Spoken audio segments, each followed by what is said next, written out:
Alright, what's up, guys? So, a channel named Kalimara, I think that's how you pronounce their name, but anyways, they've uploaded a video titled Setting the Record Straight about the Vidcon encounters with just a robot. Yeah, for those that don't know, yeah, he was at some Vidcon event cutting up.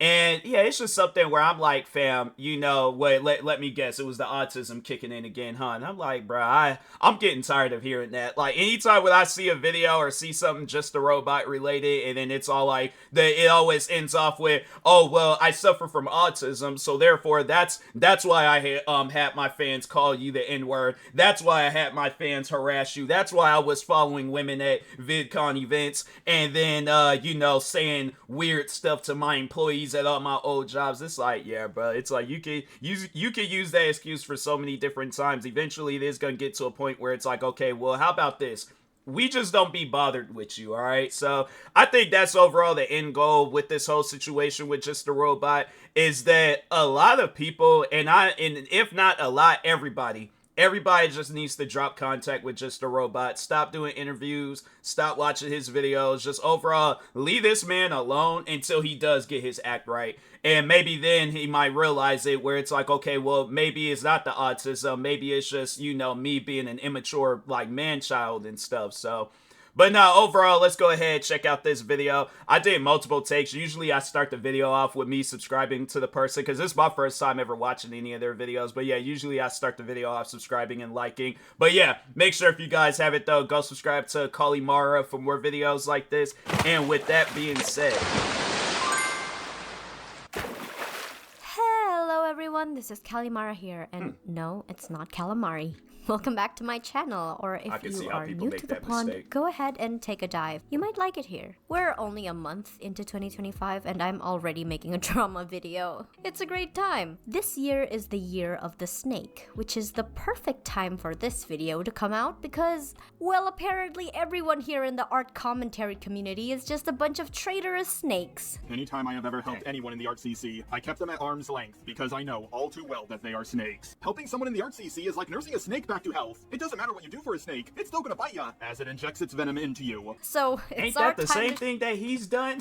Like, I'm telling you, just a robot, he is such a hypocrite, bro. He really is. Like, I found it funny that, because people have told me that I guess, like, he's been deleting comments and stuff underneath his videos. And I'm like, fam, you were getting on me for that very same thing. I'm like, all of a sudden, it's okay for you to do it, but it's a problem when other people need to do it. I'm like, man, get out of here with that. Shine, baby. But before we begin, allow me to explain why this video is being made and clarify a few things, lest people get the wrong idea. First of all, this is not a tea video, nor is this video a coverage of the Cindy Bear situation in which Just a Robot, our person of interest, was heavily involved. In fact, I will not be discussing Cindy at all, because while yes, his defense video on her was the catalyst to his own cancellation, hundreds of other channels have already discussed it with much greater depth, and the whole situation has already reached its conclusion, so I'm not gonna beat a dead horse. Yeah, that's facts. I love horses, I would never do that. This video is strictly about Just a Robot, aka Jar. However, please do not send hate or harass anyone mentioned in this video.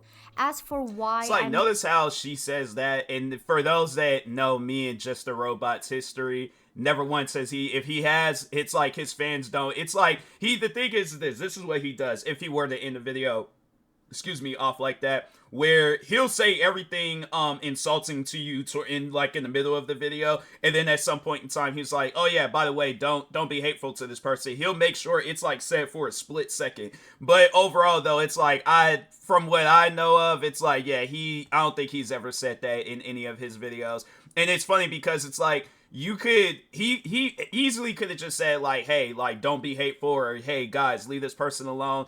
Never once. It's like, the thing is this, with Just, I guess for those that don't really know him, it's like he has to get things his way, otherwise he's gonna throw a fit over it. So anyway, making this video and why I'm choosing to focus on Jar and only Jar in this situation is because for one part of the allegations thrown at him, that being the VidCon incidents, I was actually physically there and experienced everything that went down firsthand.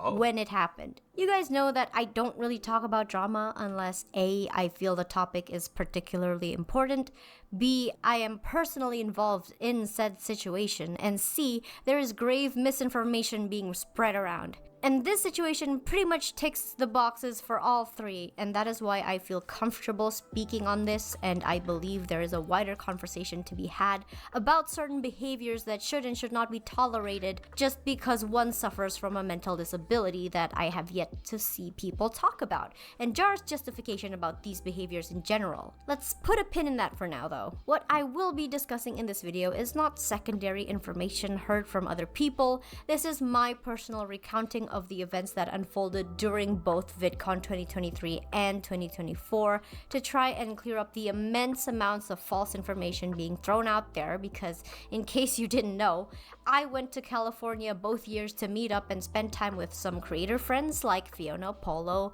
Mally Malware. I didn't know it was 2 events. I just thought it was the one, but Harley TBS, Streamline Workshop, and Ponder Sprocket, to name a few. To verify my claim, you can see my stupid little face all over Mally's VidCon vlog. We've lost the child. And hear my annoying little voice in Ponder's vlog as well. And in case Jar is watching this video, I'd like to state explicitly that no, we were not, quote, holding a grudge on you or waiting for the right moment to release this information on you, like, say, now, when you're being cancelled hardcore because you outed yourself for not even doing bare minimum research before opening your yap about a clear-cut grooming case. And in fact, I distinctly recall Jar saying in his interview with Cine that he writes his script first before he does his research. And unless I'm misunderstanding, that is absolutely wild. Yeah, that makes sense. I'm like, cause it was a lot of the times like his fans, they would comment stuff that he said in his videos, and so of course they just be all like, oh, all you, because for those that don't, I think, yeah, it's clear as day, I'm doing it right now. I do a lot of different reaction videos. And just back then, I just remember his fans were like, oh, all you do is sit there in silence and you steal people's content. And I'm like, fam, I literally give people credit when I do these videos. It ain't like I'm like, oh, yeah, this whole video that I'm reacting to right now, it's my video. It's just somehow, some way I managed to disguise my voice. And no, bruh, I literally give credit to the creators and stuff. So, yeah, it's one of those things where, I mean, like, overall, like, and let's just say when I do upload this video, and it's seen, and if Kalimara, she sees this video, then if she wants me to take the video down, I would have no issues about taking the video down. I'm like, I don't want to feel like I'm disrespecting an individual or anything. So it's like, yeah, that's one thing about it, where it's like, but it's like I give credit, I talk. At times I'm talking too much. I'm like, so yeah, it's just one of those things where it's like, you know, yeah, it's like I think he should have been doing that years ago. But yeah, it all makes sense now, where it's like people, and they say things like that too. You have no talent, and I'm like, bro, I make music. I do other videos besides gaming videos. If you guys actually sat down, took the time to do research, you know, questions, there will be some questions that you guys are asking that can, you know, very well get answers. It's just you're going to have to look for those answers. But anyways. I've gone back and forth on my videos so much. I made it really quickly and then realized, oh, I need to find the evidence, and then I had to change this, I had to change that, I had to change this, and I had to change that. And once I finally had a video all lined up so I could, like, look through it and fact check it, I was like, oh my god, like, I'm so low energy because, like, I don't really believe in what I'm saying. But you know what? Considering how most of his videos go, namely how he gives the most surface level takes and talks more in depth when he's making the situation about his own experiences, because either he can't go 5 minutes without talking about himself, or that's really the only thing he can talk about with confidence, that also makes a lot of sense. I have people doing that to me because of because my thumbnail had a cupcake in it. I don't regret that. That was fucking hilarious. So let's get this out of the way and just dispel the narrative altogether. That's the problem with them. It's like things you find hilarious, other people are gonna find offensive. You know, like there was the one video I remember he uploaded. It was like, so it was maybe, I think it was a month before like all this stuff he started going through, like started happening, like the Cinnabear situation. So he uploads this video explaining how EDP could have gotten away with his, you know, situation. And I'm thinking to myself, okay, even if you're uploading a video like that for a joke, that's not something that you joke around about. Like, there's people that actually suffer from that type of stuff. To me, it's like, if you're that fan that subscribed to Just a Robot and he uploads a video like that, I imagine, yeah, that's gonna cause somebody, to either rant in the comment sections, unsubscribe. Like, overall, like, if you are, the funny thing is, like, I'm seeing that a lot with fans of his coming to me, or just overall, like, saying that, where it's like, oh, I used to be a fan of Just a Robot, but I'm not anymore because of this situation. And then just past previous situations, it's like, yeah, it's like fans, I think they're starting to realize that it's like, yeah, like the behavior that he portrays, it's like, you carrying on like that as an adult, yeah, it's something where it's like, you would think that at some point in time he would have realized that, okay, this isn't normal, I gotta stop, all right? So it's like, yeah, especially if you being fired from jobs, losing friends, subscribers, all this other stuff, but anyway. Together, because the whole VidCon thing wasn't even made public by us. Yeah, I think it was somebody else that did talk about it. Here are the facts. When it happened the first time in VidCon 2023, because yes, this was not a one-time thing, all of the art commentary girls unanimously agreed that we would not make our interaction with Jar public. Ever. If we were to talk about it, we would never name Jar specifically and make it vague enough so that people won't know we were referring to him, like what Ponder did in her VidCon vlog. And the reason for this? Deadass, you are not that important to us and you're just not worth the trouble. Jar, sincerely, we do not think about you enough to be plotting your downfall. All we wanted during both VidCons was to be left alone by you, and both times you did not respect that boundary. Wow. No means no, Jar, and we could not have been clearer with you that we did not want to interact with you over things you did that made us feel uncomfortable and unsafe to have you around us, which I will discuss more in depth further in the video. Right. So with that out of the way, how did this... it's like, that's something where, I don't know, with me, I mean, like, the thing is this, it's like, I feel like I'll say this, and then there'll be somebody that'll be all like, oh, well, I knew a guy that grew up around a lot of women, and he was still disrespectful. I guess with me, because, like, I'm very close with my mom, I'm very close with my sister, so I look at it as like, okay, I know, like, I can't say or do disrespectful things to them, so it's like, I gotta carry that on with, like, any interaction that I have with a woman, like, friends, relationship, all that stuff. So, or even if it's a complete stranger and things. So, yeah, it's just something where it's like, I think that if there's a guy out there that's very close with somebody, cousin, sister, mom, aunt, whoever, it's like, then yeah, I think overall it's like they would have a little bit more respect for women. Because yeah, with me, it's like, I would say for me, like, I ain't gonna lie, like, I'm a little shy when it comes to like, especially if it's a woman, if I'm attracted to her. Yeah, it's like, I'm shy. I'm not like this, like how I am right now, like all talkative and just, like, no, it's like, I'll talk, but it's just, yeah, it's like, it's one of those things where it's all, I dab you up and things and then go on about my business. Like, there's probably some women out there where they probably looked at me and was like, does he like me? Did I say or do something? And it's like, no, it's just, I'm a shy individual, so it's like, yeah, it's like, it usually takes me to know somebody, but it's like, yeah, just right off the jump, just, saying inappropriate things or doing, even if I do know the person, still, it's like, I don't break that barrier unless they break that barrier with me. So if there's a girl that says something inappropriate with me, I'm like, oh, that's the sense of humor. Okay, cool. And it's like, I'm gonna keep it on that same level and things. So, but yeah, it's like, I try to keep things neutral. I'm like, yeah, it's, have a conversation with her, talk with her, all that stuff, be normal. But as far as like, oh, let me be that one to break that barrier, and no, that's not me. I don't engage unless I'm being engaged with. But other than that, anyways. Whole damn thing become public. Essentially, it was kind of a game of telephone, because when it happened, Jar himself had told Leo Convoy about what transpired at VidCon.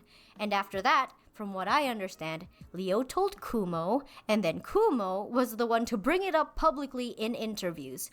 First in Himpleton's stream, and then again in Chud Logic's stream. And what do you know? Not a single ArtCC girlie was involved. This situation, frankly, was taken completely out of our hands. It was made public without our permission because we never wanted this to be public in the first place. And now it's being used by Jar, even though he was the one that told Leo about this in the first place, to try and poison the public perspective on the art commentary community even further. And don't even get me started on Jar's hate boner for the ACC. If you want to talk about being obsessed, Jar, you ought to look in a mirror because you bring up the ACC constantly. Well, that's why I hate RCC people. Yeah, it's like he does, him and his fans, they have a strange, when they lock in on something, can't shake it. I'm like, I speak from experience, like watching videos of full grown men talking about, we're watching you at all times, TMossBoss, and you can't escape from us. And I'm like, you are a grown man. Like, I'm going to the movie theaters to watch Finding Dory. I'm like, if you guys want to act like a child, at least I'm like, my thing is like, at least have a reason for it. I'm living life. I'm doing things where it's like, okay, it's normal. It's things like that where I'm like, bruh, if I see you guys in real life, I'm either going, it's gonna fight or call the cops. I'm like one of the two situations. But yeah, it's something where even just hearing like other people's perspectives of our drama, where it's like, yeah, it's like, and the thing is, what's funny is because like I never really wanted it to go as far as it did. A lot of people seem to think that, oh yeah, you always keep bringing it up, and I'm like, fam, I be minding my own business most of the time. I'm like, you guys literally will raid my comment section, so like, oh, just a robot, and I'm like, bro, will y'all just leave me alone? I had said that on numerous occasions, but yeah, he has like this weird obsession with people to where it's like he can't let things go. Like when you hurt his ego, can't let it go. So yeah, that is something to, I guess, like somebody that's new to Just a Robot, definitely be cautious. Just don't even engage. If he leaves a comment or makes a video about you, best thing that you could do is ignore him. It's like, then after that, it's like he doesn't have no content. So I just know from experience. But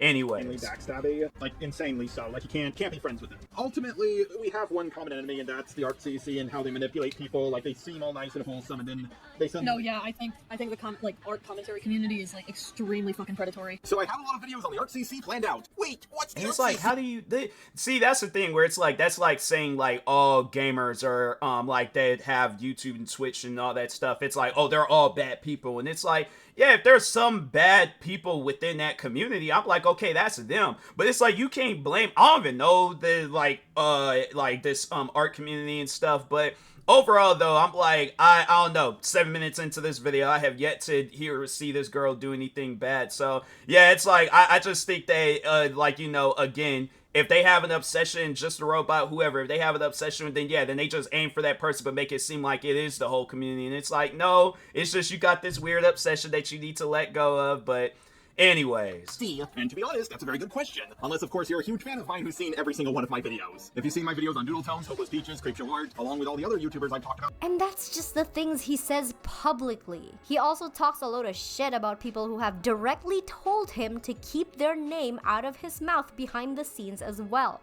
Which, I don't know about you, Jar, sounds a lot like snaky behavior. Yeah. One rule for thee and another for me, eh? I could say for myself, like, there was actually, it was his editor that I remember watching another video of somebody like just talking about their interactions with Just a Robot and his community, and I remember they were saying that his editor, there was one time where I guess they said something so bad about me, and this was like at the height, I guess, of like when they were just raiding my channels with hate, but I guess he said something so bad to where they had to check him on it. So it's like, you in that, I think it was like Discord or whatever and things, but it's like, it's just things like that where I'm like, fam, all of that hatred and like, you know, just that weird frustrations and you being upset, it could be eliminated if you just let people alone. Like, don't talk about them, don't make videos about them. That's one thing where it's like, if there's something out there that I don't like, I'm not going to continuously keep putting myself involved, especially if I know it's going to cause me stress and all that. Like, if you guys know me, you know, like, for an example, if I'm playing a video game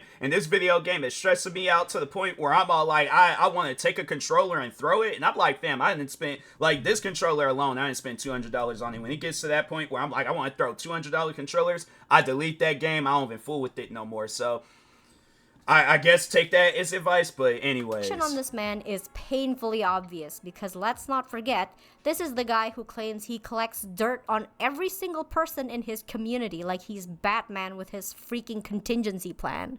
Like, I have stuff, like, on a lot of ArtCC people I've been gathering. I actually have a folder called Tower of Babel. Yes, that is a Batman reference. Yes, that is a Batman reference, and, that's actually why I made the video on Daft Pina, because, like, I looked at his folder and I was like, holy shit, this is a lot. God. Since I never interacted with you, I actually don't have anything in your folder. Sorry, what about a folder? Oh, okay, you don't get it. Okay, so do you know about the DC comic Tower of Babel? I don't. Batman's computer gets hacked by, I believe, Ra's al Ghul, and basically Batman on his computer had a file called Tower of Babel, and in that file was a bunch of folders on each of the Justice League members with, like, a list of all of their weaknesses and how to take them down. Yeah, I have that, but for ArtCC people. That makes sense why Batman would have that. That's really smart. I have one on Ponder, I have one on Oranges, I have one on everyone. And frankly, this situation really became I guess there was like, I can't remember who it was that brought that up, but I guess they say he was working on some video even about me. And it's funny because even I just remember when because I had finally just gave up and I was like, it's convincing these guys to, like, I guess leave me alone. It's like trying to convince, I don't know, like a Honda Civic to be a Ford Mustang. It's like, it ain't even gonna be possible. But anyways, no, I just remember when I eventually moved on and Just the Robot, I guess, like, he was collecting or making a video about me before all this crap had went down with him and the whole Cinnabear situation.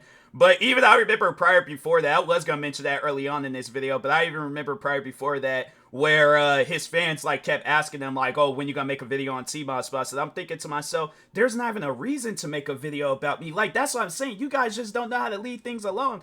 And then he goes on to say, like, oh, I'll probably make one on him when he goes to jail. And I'm like, why am I going to jail? I'm like, what am I? I'm like, bro, if there's anybody in this world that, like, touches grass, I guess, like on some Jeepers Creepers stuff, like, every 23 years, it is me. I'll be going out and about doing things that's going to, I guess, yeah, put me behind bars. I'm like, what reason would I have to go to jail? So, yeah, it's one of those things where I'm like, I guess, you know, but with his current situation, I'm like, yeah, let's see who goes to jail first, you know. But anyways, yeah, maybe if I sign up to be on one of them, like, CSI shows or something to be criminal number 5, then I'm like, then yeah, I guess you got your wish. I'm like, watch season 900, episode 15 of CSI, and then yeah, you'll see me go to jail. Doomed if you did, doomed if you don't for us, because, well, why didn't you talk about this earlier? Why did you wait this long to talk about it? It seems awfully convenient that you're talking about this now,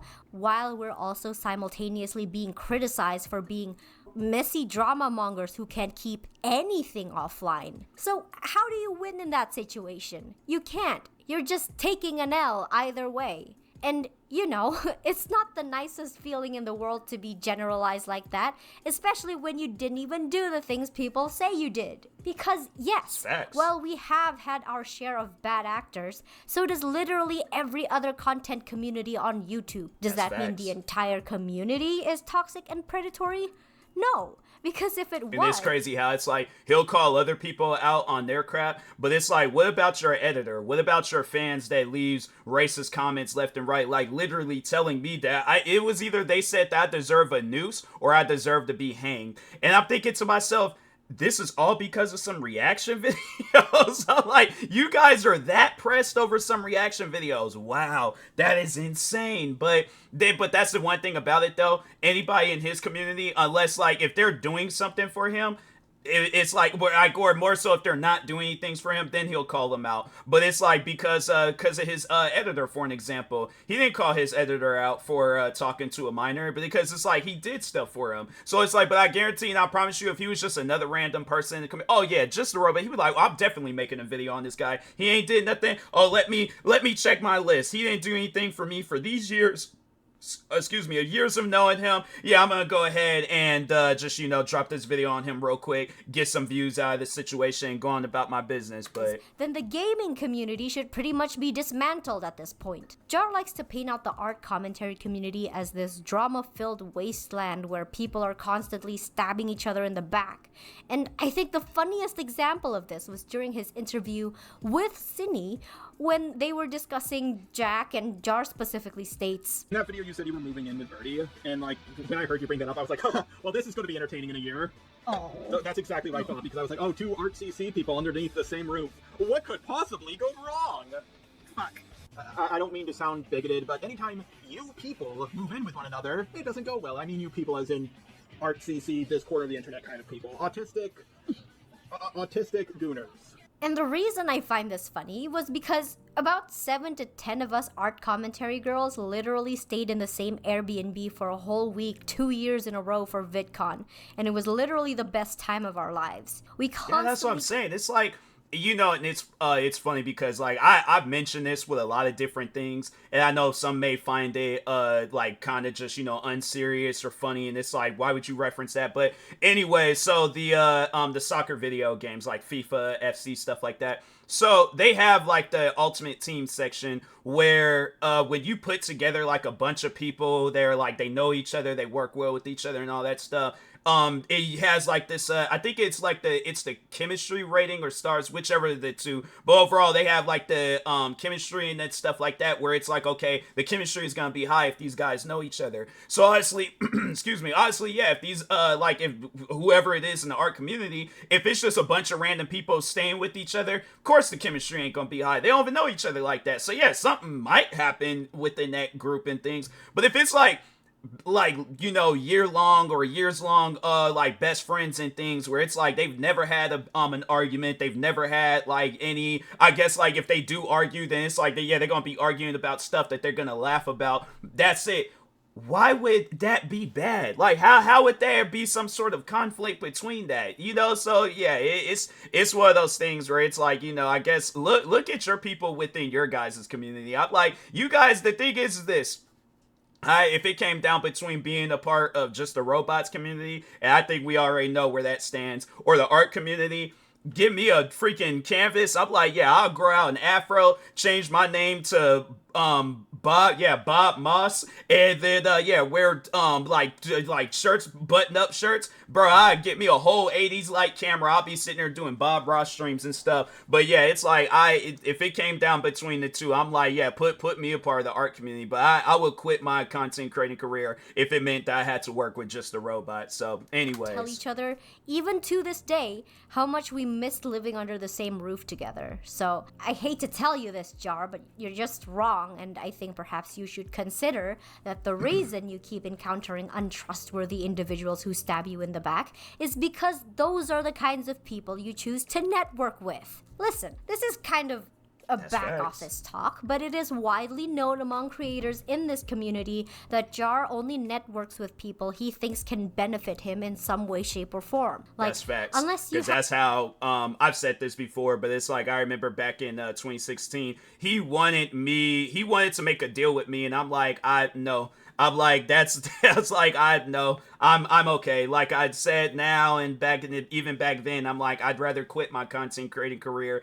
And so I don't know if it's, if that's where all that came from because of me. Maybe I'm the real villain out of this whole situation. I made just a robot into who he is today, and dang, man, it's like I didn't even realize it. I'm like, I guess I gotta get canceled too. I made just a robot. I'm sorry to the just a robot victims out there, but I didn't realize what I was doing. It's like now that I sit down to think about it, I'm like, dang, man, he was doing these things, and he wasn't even really beefing with nobody back then during that time frame. Like he was just more so like going at it just with or making videos about anybody. But I had to say like, yeah, I was like I was the first like overall drama that he got into it like with and stuff. So, but I apologize, to the Just a Robot victims out there. See how that apology works? It's like, oh, I apologize, but, and then, it's because I'm black. That's why I like, I'm giving you guys a genuine apology, not no backhanded apology like Just a Robot. It's like, no, I do apologize, but anyways. Have some sort of clout or sway as a creator, then Jar will not give you the time of day. His measure of whether or not you are worthy of his time is not your character or what kind of work you do or, I don't know, the good you've done for the community, but rather just how much clout you have, really. And it's not even something Jar can refute because it's something he has.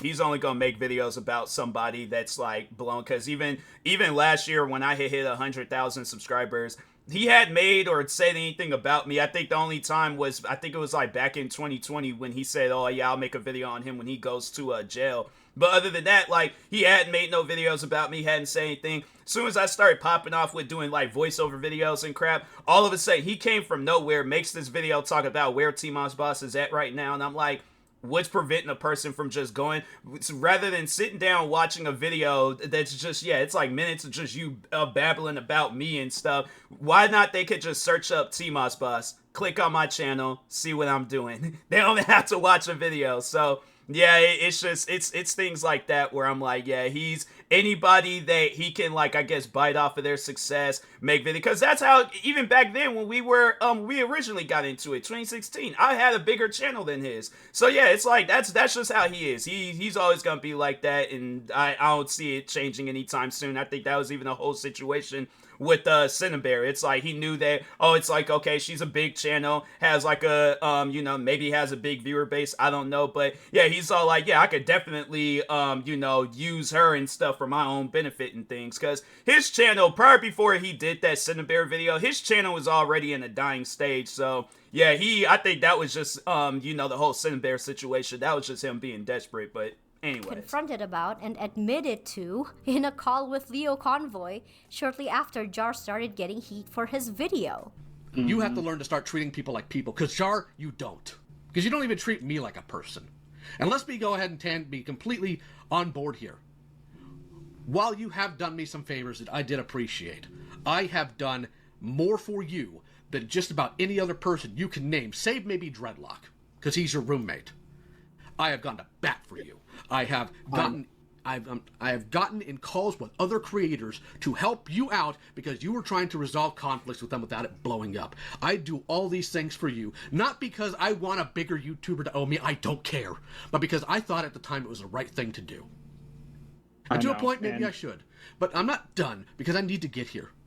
And then all the stuff with me happens. And you know what? I can understand. This sounds like that employee that's like, you just told him, like, yeah, bro, you could go ahead and clock out. He's just letting that boss have it. Like, dang, bro. Like, it's okay. Just calm down. Make some distance from me if I'm in hot water. To a point, I get it. Jar, me being quote-unquote canceled does not mean I am dead. Does not mean you couldn't ask my opinion things. Doesn't mean you can't ask my thoughts. So my irritation with this is, number one, the only reason you're doing this series of videos is because 2 other YouTubers gave you grief and pushed you into it. One thing I didn't mention, Jar, because I need to talk about it, and I'm going to segue with it now. I had support from actual friends. People who didn't just want to use me for content. And that's the problem you have, Jar. With the exception of maybe Dreadlocks, I don't know if you have friends. Because you certainly didn't treat me like one. Period. You have a tendency. He really, he hit bro with like the longest silence, and then just like, no, he literally threw a 3-pointer period.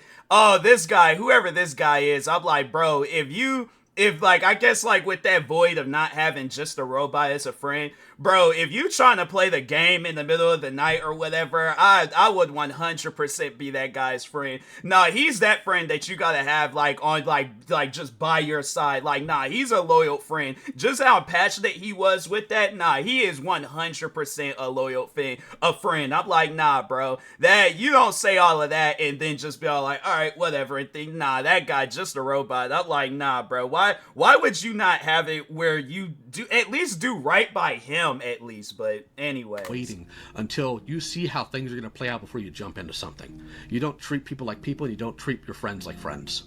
But you take like smaller issues you had, like with Susie, and you blow it all the way up because you have a grudge against these people. Jar, I've said this before, I'll say it again, you need to go to therapy. Not just for the paranoia you have, but also for your genuine anger issues. I know. My roommate has told me multiple times that I need therapy, and I just can't afford it right now. That's but fine. I do. Again, I'm going to... Go ahead. Every time. I mean, I think they have like AI software up there. I think, well, I don't know if it's like if they fully went through with it, but I think they are like creating some sort of AI software to help out with, like, I guess somebody that needs a therapist but maybe can't afford the classes. I'm saying even Chat GPT, maybe that might help. I don't know, but I'm saying, you know, talk to the robot. It's like, yeah, talk to your fellow brothers and stuff, fellow brother and sister AI technology and things, and start there or something. I don't know, but I'm pretty sure there might be some like free therapy you know, stuff that you could get a hold of and things. I don't know. I'm just saying maybe, but anyways. Time I go to bed and I'm about to fall asleep, I just feel angry about sometimes things that have happened 10 years ago, and sometimes I feel like revenge is the only thing that keeps me going. Oh, also, I want to clarify something else that Jar said in his video. Basically, Jar said that Ponder claimed he laughed maniacally after squeezing her hand. Or at the very least, he worded it in a way that, to a lot of people watching the video, including myself, made it seem like she was the one that spread this rumor. First of all, as one of the people that Ponder was waiting to meet up with when she had that encounter with Jar, I can verify that the story she told minutes after it happened and now is still the same. Jar did not laugh like some maniacal villain after his interaction with Ponder. That's simply not true, and that was never part of her story because it was not Ponder that made that claim. It was Kumo.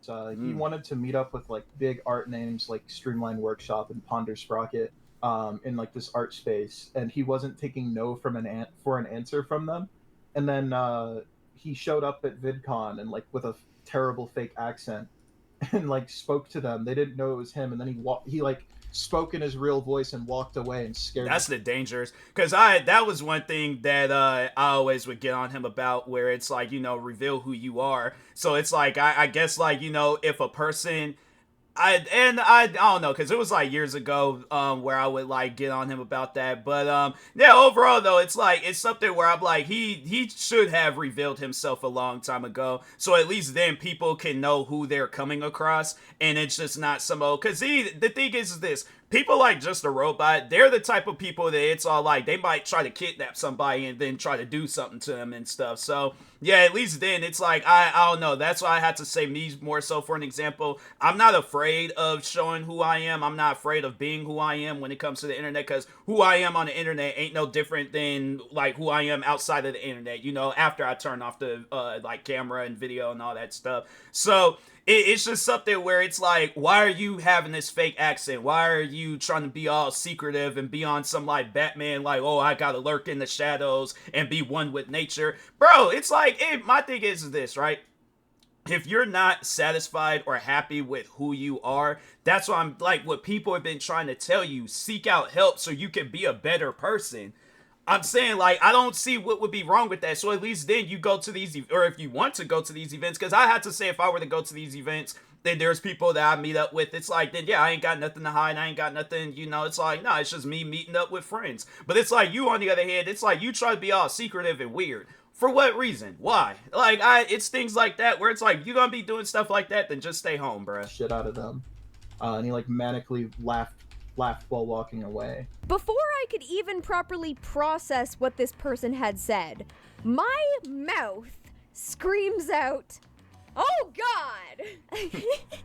I don't know what that said to them in the moment, but after I yelled that again, like a creeper, they squeezed raised my hand, smiled, and then walked away. And I'm just sitting there like, what the fuck just happened? Was that real? Did I pass out? Am I hallucinating? And that's why it was so detrimental to all of us, Jar included, I guess, to have some guy who wasn't there, wasn't even involved in the situation, and never even confirmed with us about what happened before telling the story for us. Because then you get weird embellishments like that and it just muddies the water. And that is why I'm speaking out about this. So let me give you his Just the Robots friends and fans, they do have a way of like twisted up people's stories and what they said and did, and then it's like then people are having, and I just speak from experience, it's like, yeah, they're not good, and when it comes to storytelling, they're not good at it, you know. And it's funny how it's like they always would get on me like, oh, you don't write scripts for your videos, you know, because I'm like, I have no reason to lie, I have no reason to change up the story, I have no reason to do any of that stuff. It's things that I'm saying about me and Just the Robots beef right now is stuff that I've been saying for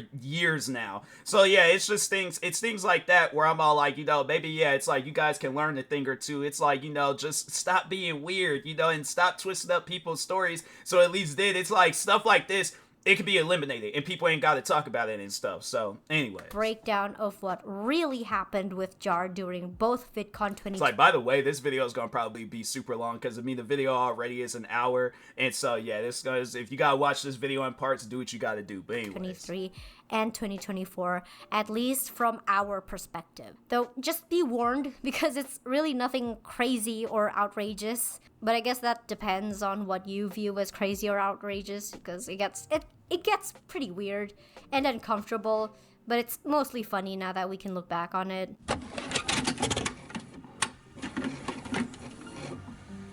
To begin, I'd like to start off by saying that I am not open to being contacted for interviews or to discuss my experience further, because frankly, I am not the main affected party in this, and I do have real-life obligations that take up a lot of my time and attention. In case you didn't know, I am in medical school, so I have a lot of exams and assignments to do while also keeping up my YouTube content to pay for my medical education. And I would rather not have this take up more of my life than what I am already allowing for this video. I'm just gonna lay it all out in this video and leave it at that. If Jar responds to me, depending on the response, I may or may not make a follow-up. But otherwise, I just really like to put me and my friend's perspective out there. I think he did say it was in that response video he did. He was like, oh, I am gonna go after those that made videos about me. And it's like, you still ain't learned your lesson. That's what I'm saying. It's like, the thing is this. I don't know. If he does start going after people, if I'm included in the list, I'm like, yeah, bruh, the thing is this. Whatever it is that you plan on saying or doing to people in whatever videos you're gonna make on them, I feel like all of us just all gotta say in unison, on a count of 3, you defended a pedophile, groomer, whatever you want to call it, and thought it was okay. Case closed, bro. I'm like, you, at this point now, it's like, unless somebody does something 100 times more crazier than what you did, then the thing is this, all the people that you've ever called out, I highly doubt that will do anything crazy, I guess, to outdo what you did. But yeah, overall though, it's like, it's just after watching that response video he did, it's like, yeah, bro, you still ain't learned your lesson. It wasn't even no proper apology video, so that's why I'm like, at least if he does respond to any of the things that I've said about him recently, I'm not gonna care. I'm like, you said and did what you need to say and do. So yeah, I'm at a point in time now where I'm like, I don't know. I'll see what happens after this video, but yeah, it's one of those things where I'm like, I just don't. After this, I don't care for making any more videos about Just the Robot. I might make some in the future, but I got 49 other different YouTube channels to be worried about.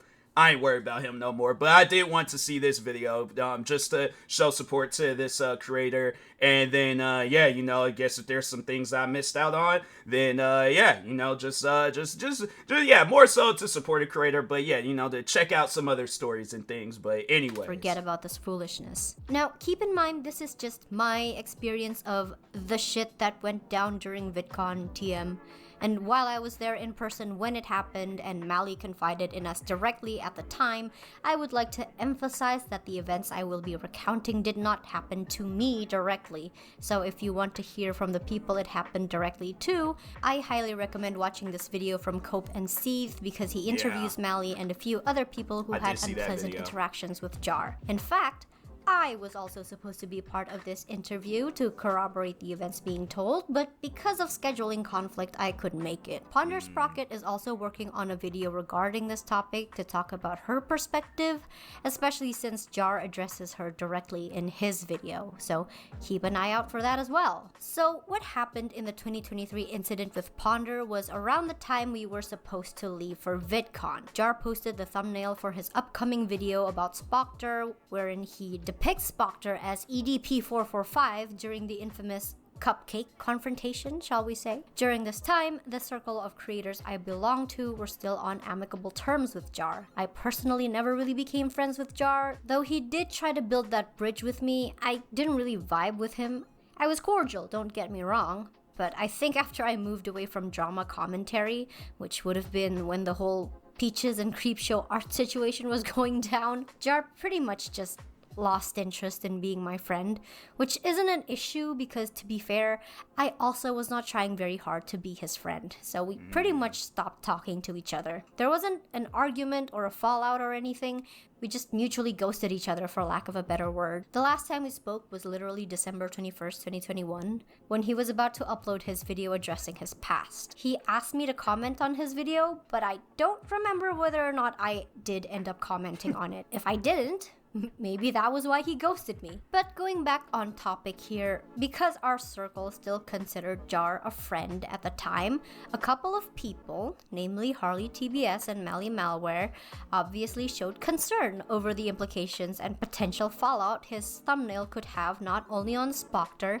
but to himself as well. They had a pretty lengthy argument on Twitter, which ended with Jar burning bridges with Harley. I was there reading the thread live as it happened, and it was definitely an interesting read, but I genuinely think that both Mally and Harley had good intentions and were only trying to help him because they know about his disability. Wow, another instance in which Jar's refusal to listen to other people blew up in his face? Who would have thought? Anyway, because Mally still held the opinion that his thumbnail was bad, and I do very much agree with the opinion that the thumbnail was in poor taste at best and falsely accusatory at worst, Jar started insisting that Mally hop in VC with him so they can talk about it. I distinctly recall that his reasoning for this is because he can't read or articulate tone very well over text. However, he claims he has dyslexia, but I'm like, I mean, if he does, he does. I don't know. I just remember the times where, there was one particular time where it was a friend of his that was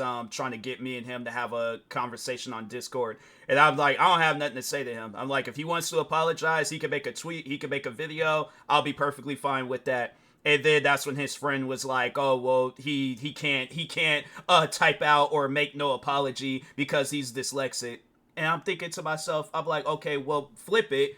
I'll flip it back, and then, I'm like, down, it's like, oh, okay, then it's like, oh, yeah, you wrote the apology backwards, but I get the message. I get what you're trying to say. That's the thing, though, but it's like, even outside of that, don't you have common sense? It's like, my thing is this, when you know you done did somebody wrong, and it's like, when you look at the reason on why you have an issue with me, and then the reason on why I have an issue with you have an issue with me because you didn't like the videos that I did. I have an issue with you because you were trying to ruin my content creating career. So that's all I'm like, fam, it's like when you sit down and look at that, it's common sense. It's like, okay, I messed up, my apologies. That's it. That's all you have to say. And it's like, it's something where I'm like, and he can, I don't know, go somewhere else with that dyslexia stuff. I knew a kid from when I was in school that had dyslexia. Probably there were some other kids I went to school with that had dyslexia. If not that, they did. There were kids that I didn't know that suffer from different forms of autism. All those kids was all cool. I think there might have been one kid back in elementary, but I'm like, we all ain't had good sense when we were in elementary. I imagine that kid probably does now, got some good sense. If not, that's his problem, But other than that, I had to say that was probably the one and only time back when I was in elementary when I came across a kid that had autism. But he was like, he had issues with other people. And I look at that now, I'm like, it's like, okay, a lot of that stuff full circle. It all makes sense at some point. But back then, it's all like, what's wrong with this kid? Now it's like, oh, okay, yeah, he was suffering from some stuff. But anyways. Time all of this was happening, Mally was running a booth at a different con. Yes, she went to 2 different conventions in 2 different continents in a row, so she declined his offer. Jar proceeded to claim it was because she was scared to jump into VC with him, even though Mally was literally occupied with living her life offline and told him as much. And yet another example of Jar not listening to people and not taking no for an answer. Anyway, the video then actually comes out and Mally tells him the video was also shit, and Jar's justification was, well, Peaches and Leo looked at it and they said it was good. Jar shows the following screenshots. Yeah, that's all he needs to, I guess, satisfy his ego. Is one person tells him that his video is good, but then that's the thing. Somebody could even say that too with that Cinnabear video. Like, oh yeah, Just a Robot, that was a good video. He'll listen to that before he listens to, I guess, yeah, his girlfriend, his roommate, his neighbor, multiple people across the internet. He'll listen to that one fan before he listens to a whole community. In his video as well, but he pretty much glosses over them and doesn't address much of what is said in them. So I'd like to make a point to actually read them out, because clearly Jar hasn't learned from his first mistake of only skimming and not reading properly, and therefore fails to understand what the actual issue is. I'm not going to read that much text from someone I barely know. That's way too much work. Reading gives me a massive headache. Master researcher Jar, everyone. And yeah, I know he has dyslexia. Yet somehow dyslexic people still manage to graduate university and work in research, which requires a lot of reading. All I'm saying is, research and reading is literally 80 to 90%. No, that's his problem. He just doesn't want to be wrong. And he knows if he reads something that makes sense, then that's it eliminates all arguments and anything else that he had in mind. Of his chosen profession, so I don't know.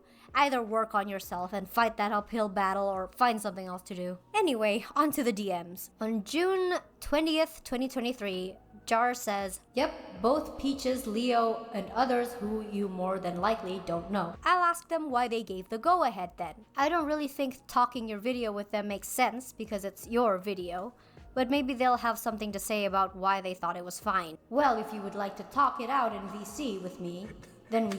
The robot voice, I don't know, it didn't like really click in my head. And I started when she started reading Molly's part, I was like, wait a minute, I'm like, she did like change, so like, maybe I don't know, maybe I'm just hearing things, but I'm like, okay, no, I see what she's doing. I think that's funny, but anyways. Okay, I don't articulate myself well over text. I'm still in transit at the moment, haven't gone to the Airbnb yet, but maybe once we're settled. Although I'm not sure there'll be time for VC stuff during VidCon. Not only is Jar still trying to get Mally into VC with him at an inconvenient time here, because according to the date, this would be when we would have been traveling to VidCon, and Mally is flying in from Australia. His defense just doesn't address anything. Dude, I don't know about you, but we are all capable of free and critical thinking, yes? And the fact that at least one of those people you mentioned is now known for their horrible judgment calls, and the other one is hopeless fucking Peaches. Says everything you need to know about your video, actually. And speaking of horrible judgment calls, this was also the chat where he would then ask to meet up with Mally at VidCon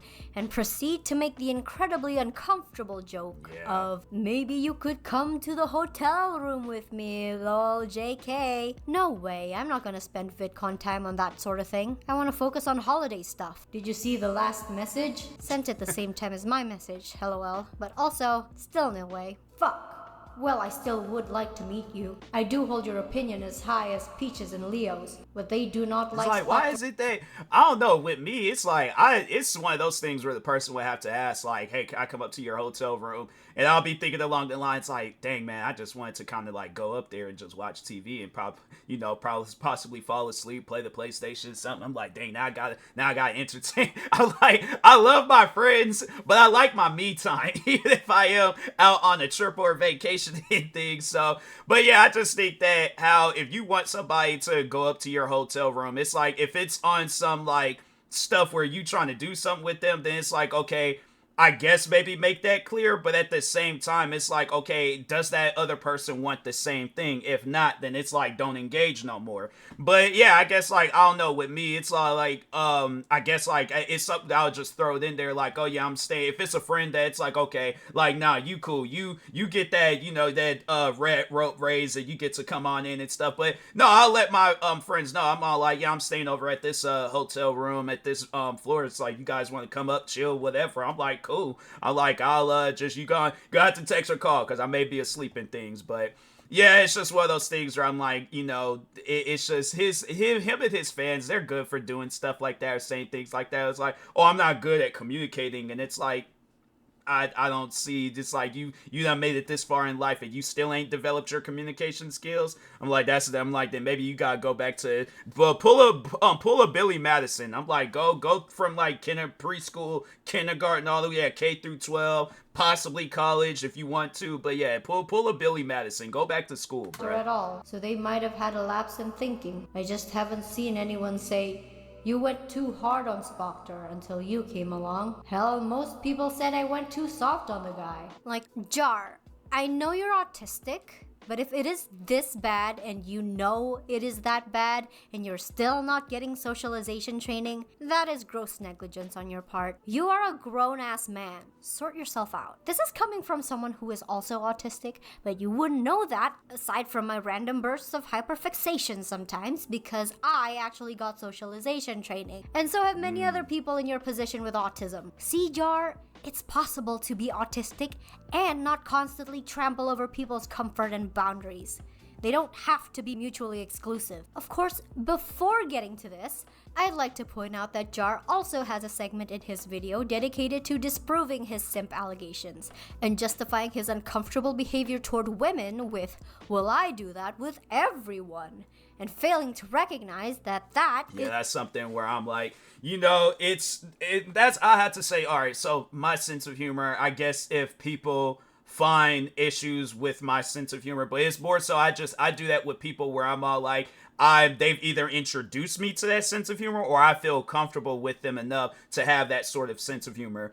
But anyways, with like black friends and family members, yeah, we'll say we, as in myself and that individual, we will say, you know, some racist things to each other. Not like racist, like we calling each other the N-word. But we'll say like something funny, like, I don't know, like I remember there was a time back in high school I called my friend a porch monkey, but he was cracking up laughing over it. So it's like I know people are gonna probably be all like, well, wait a minute, hold on, time out, flag on. No, like that's just how the crazy thing is. I'm like, before I even go any further, he introduced me into that. Before that, that's one thing that I've never done is said something like, I guess, like call another black person a racist name. I just remember he came up to me and he said, I can't, what did he call me? I think he called me a coon. And that was my first time ever meeting him. And I was like, but I was talking with it. It wasn't like he just walked right up directly to me. But it was like me and some like other black friends. And I think he walked up and he said like, oh, what you coons over here doing? And I looked and I'm like, wait a minute. I'm like, he's also of the African American, you know, persuasion and stuff. I'm like, how is it? After that, me and him, we became the best of friends, and we were constantly calling each other racist names. But see, that's the thing, though. Me and him. Now, if it's any other black person that I meet, there's been multiple black people that I met before and after him where I have not broke that. And there's somebody that I have to say that I consider them much more of a closer friend than him. And he's also black, and I've never said anything racist to him. So yeah, it's just one of those things where it's like, I don't know, with me, I can overall like separate like sense of humor with different people. So yeah, like with my family, yeah, we'll probably say some things here and there to each other. Friends, same thing. But it's like them people that I just met and even people that I've known for a long period of time. I'm like, nah, if we have a, usually I wait for them to say something or do something, then that's when I'll go and be all like, oh, okay, so yeah, they gave me the green light on that sense of humor. Cool, because I got a whole list of things I'm getting ready to call you, but I make sure it's in like, I don't know how racism could be in good taste, but no, it's like, I just make sure that it ain't nothing where it's like, okay, like they gonna feel a certain way about it. Like I make sure I I keep racism PG. I don't know how you could keep racism PG, but you get what I'm saying. But anyways, is the problem, and not the defense he thinks it is. Because it only further drives home the point that Jar is, and has always been, an unpleasant person to be around. And sure, maybe his friends and fans don't mind or care about how he acts, but considering all the previous times he's gotten cancelled before, this is clearly a problem for the community he currently exists in. And seeing that he's getting backlash from even the commentary bro community, his behavior is also a problem to the community he wants to exist in. So, I don't know, dude. Maybe it's not that we are— Hold on for 1 second. Alright, just had to check something real quick. But anyways, back to the video. Art commentary girls are delicate SJW snowflakes who get triggered by your dark, edgy humor and views. Maybe you're the problem. You know what they say, if drama keeps following you, 9 times out of 10, it's because you're the drama. The next interaction happens 3 days later, and at this point, me, Mally, and the rest of the art commentary crew of Vidcon 2023 are in Anaheim and doing a bunch of fun things like going to Disneyland, exploring Walmart, and actually visiting the con, I guess. Yeah, Walmart, that's a place. If you ain't ever just had fun inside of a Walmart, go to a Walmart where you might get kicked out. But yeah, go to a Walmart, for a good, decent 5 minutes. Warn stream that, I might rearrange the furniture in our bedroom eventually. Jar asked Mally to meet up again after she told him she didn't want to hang out. She had to tell him 3 more times in this chat alone that she did not want to meet up. At this point, I don't know how much more direct Mally has to be that she did not want to meet you. Which is also what I said at the time it happened, because it was genuinely freaking Mally out. Want to meet up at 12 at the water fountain? I'm not at VidCon anymore. Going home to rest, so nah. Enjoy your day. I meant tomorrow. I also left. I think it closes at 9 or 10 p.m. Nah, I'm good. I got a lot to do over VidCon as is. Alright, but what do you look like? Because the badges are too hard to read fast. Also, I can't hear everyone's voices at the same time. I don't really want to meet up. Don't want to talk about YouTube/work/drama. Don't want to talk about the video and Twitter stuff. Just vibing with my girls. I didn't want to talk about any of that. Just want to say hello and have a handshake and leave. But it was a really bad time for all of this drama to go down right before the con. To be honest, my thing is this. It's like, if I want to meet up with somebody, I usually gonna want to hang out with them for a little bit. But yeah, I could this Molly person, I'm like, you don't even need to say it, but it's like, overall, it's like, yeah, I could just tell by these messages that she's creeped out by just a robot, and she's coming up with anything possible. I'm like, yeah, it's just at times you gotta do stuff like that, though. I'm like, nah, I'm saying,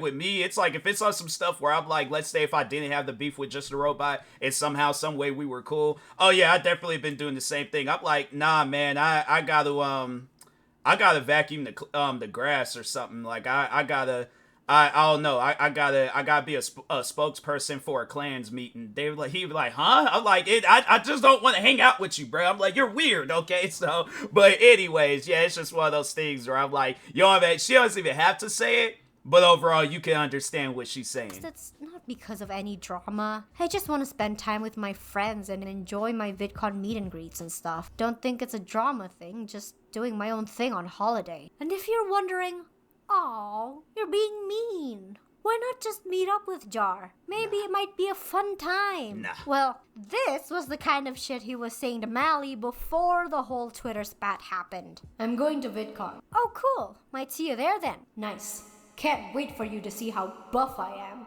"Hey, could I do a commentary therapy with you sometime? I'm doing YouTube full time now, and I want to get a boost where I can get it." "Yeah, I can add you to my list.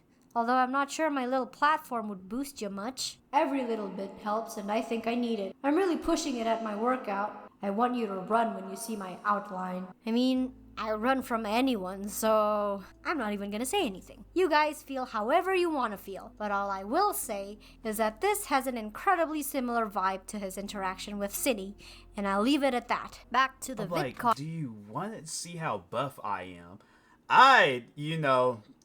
I might joke around like that with but it's like close friends. Even then, I'm like, I can't remember the last, but I'm a scrawny person though. So like, I'll say like, oh yeah, I'm built like freaking 2005 Batista, but it's like, I think it's clear as day. You can see in the video, it just even like, there is actually a picture of me where I'm wearing like a short sleeve shirt. You can see my arms, and it's like, yeah, bruh, I'm not even built like 2025 Batista. It's like, no, bruh. So I if anything, I'll say that as a joke. But it's like, usually it's followed up with laughter. That's like that laughter towards me where it's like, I welcome that laughter. I want you to laugh at me because I'm being funny and things. So, but yeah, that's just not even being funny. I think he genuinely thinks he's built. And I'm like, I don't know, man. I don't know.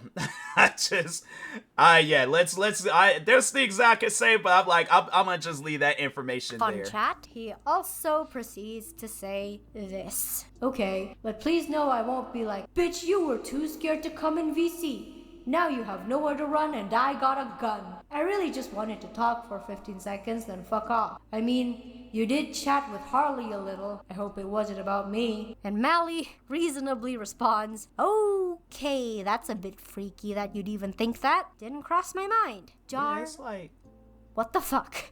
Men, if there are any men watching this video, if you are trying to meet up with a woman who is already apprehensive of you and has expressed several times, very directly, that she does not want to meet up with you, first of all, what the fuck are you doing? But second of all, don't then joke about the absolute worst case scenario of cornering them with guns, because that will not make them change their mind. I look at it as like, because there's at times where I be thinking that, like, dang, man, like, I need to hang out with my friends more and stuff, like, man or woman and things.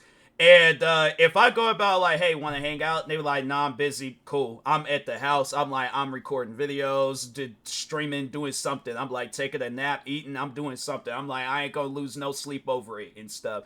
And yeah, there has been times where it's like, but it ain't like frequent like how that was. Like, there's been times where I have asked friends like, hey, let's hang out. And they were like, no, I'm doing this. I'm like, all right. 2-3 months down the road, hey, let's hang out. And it's like, no, I'm doing this. And it's like, all right, it's whatever.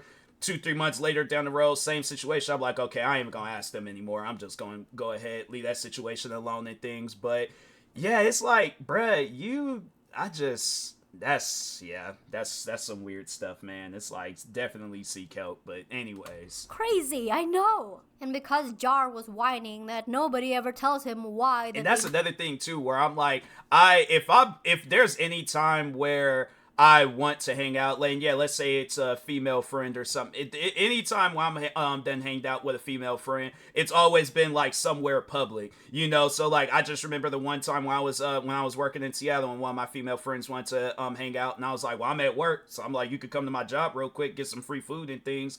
And then it is crazy because there was that same female friend. It was like they invited me over to their house. And I'm like, yeah, that's just something where I'm like, I don't know. I've never really sat down and done that before. Usually I'm the one that's like going out.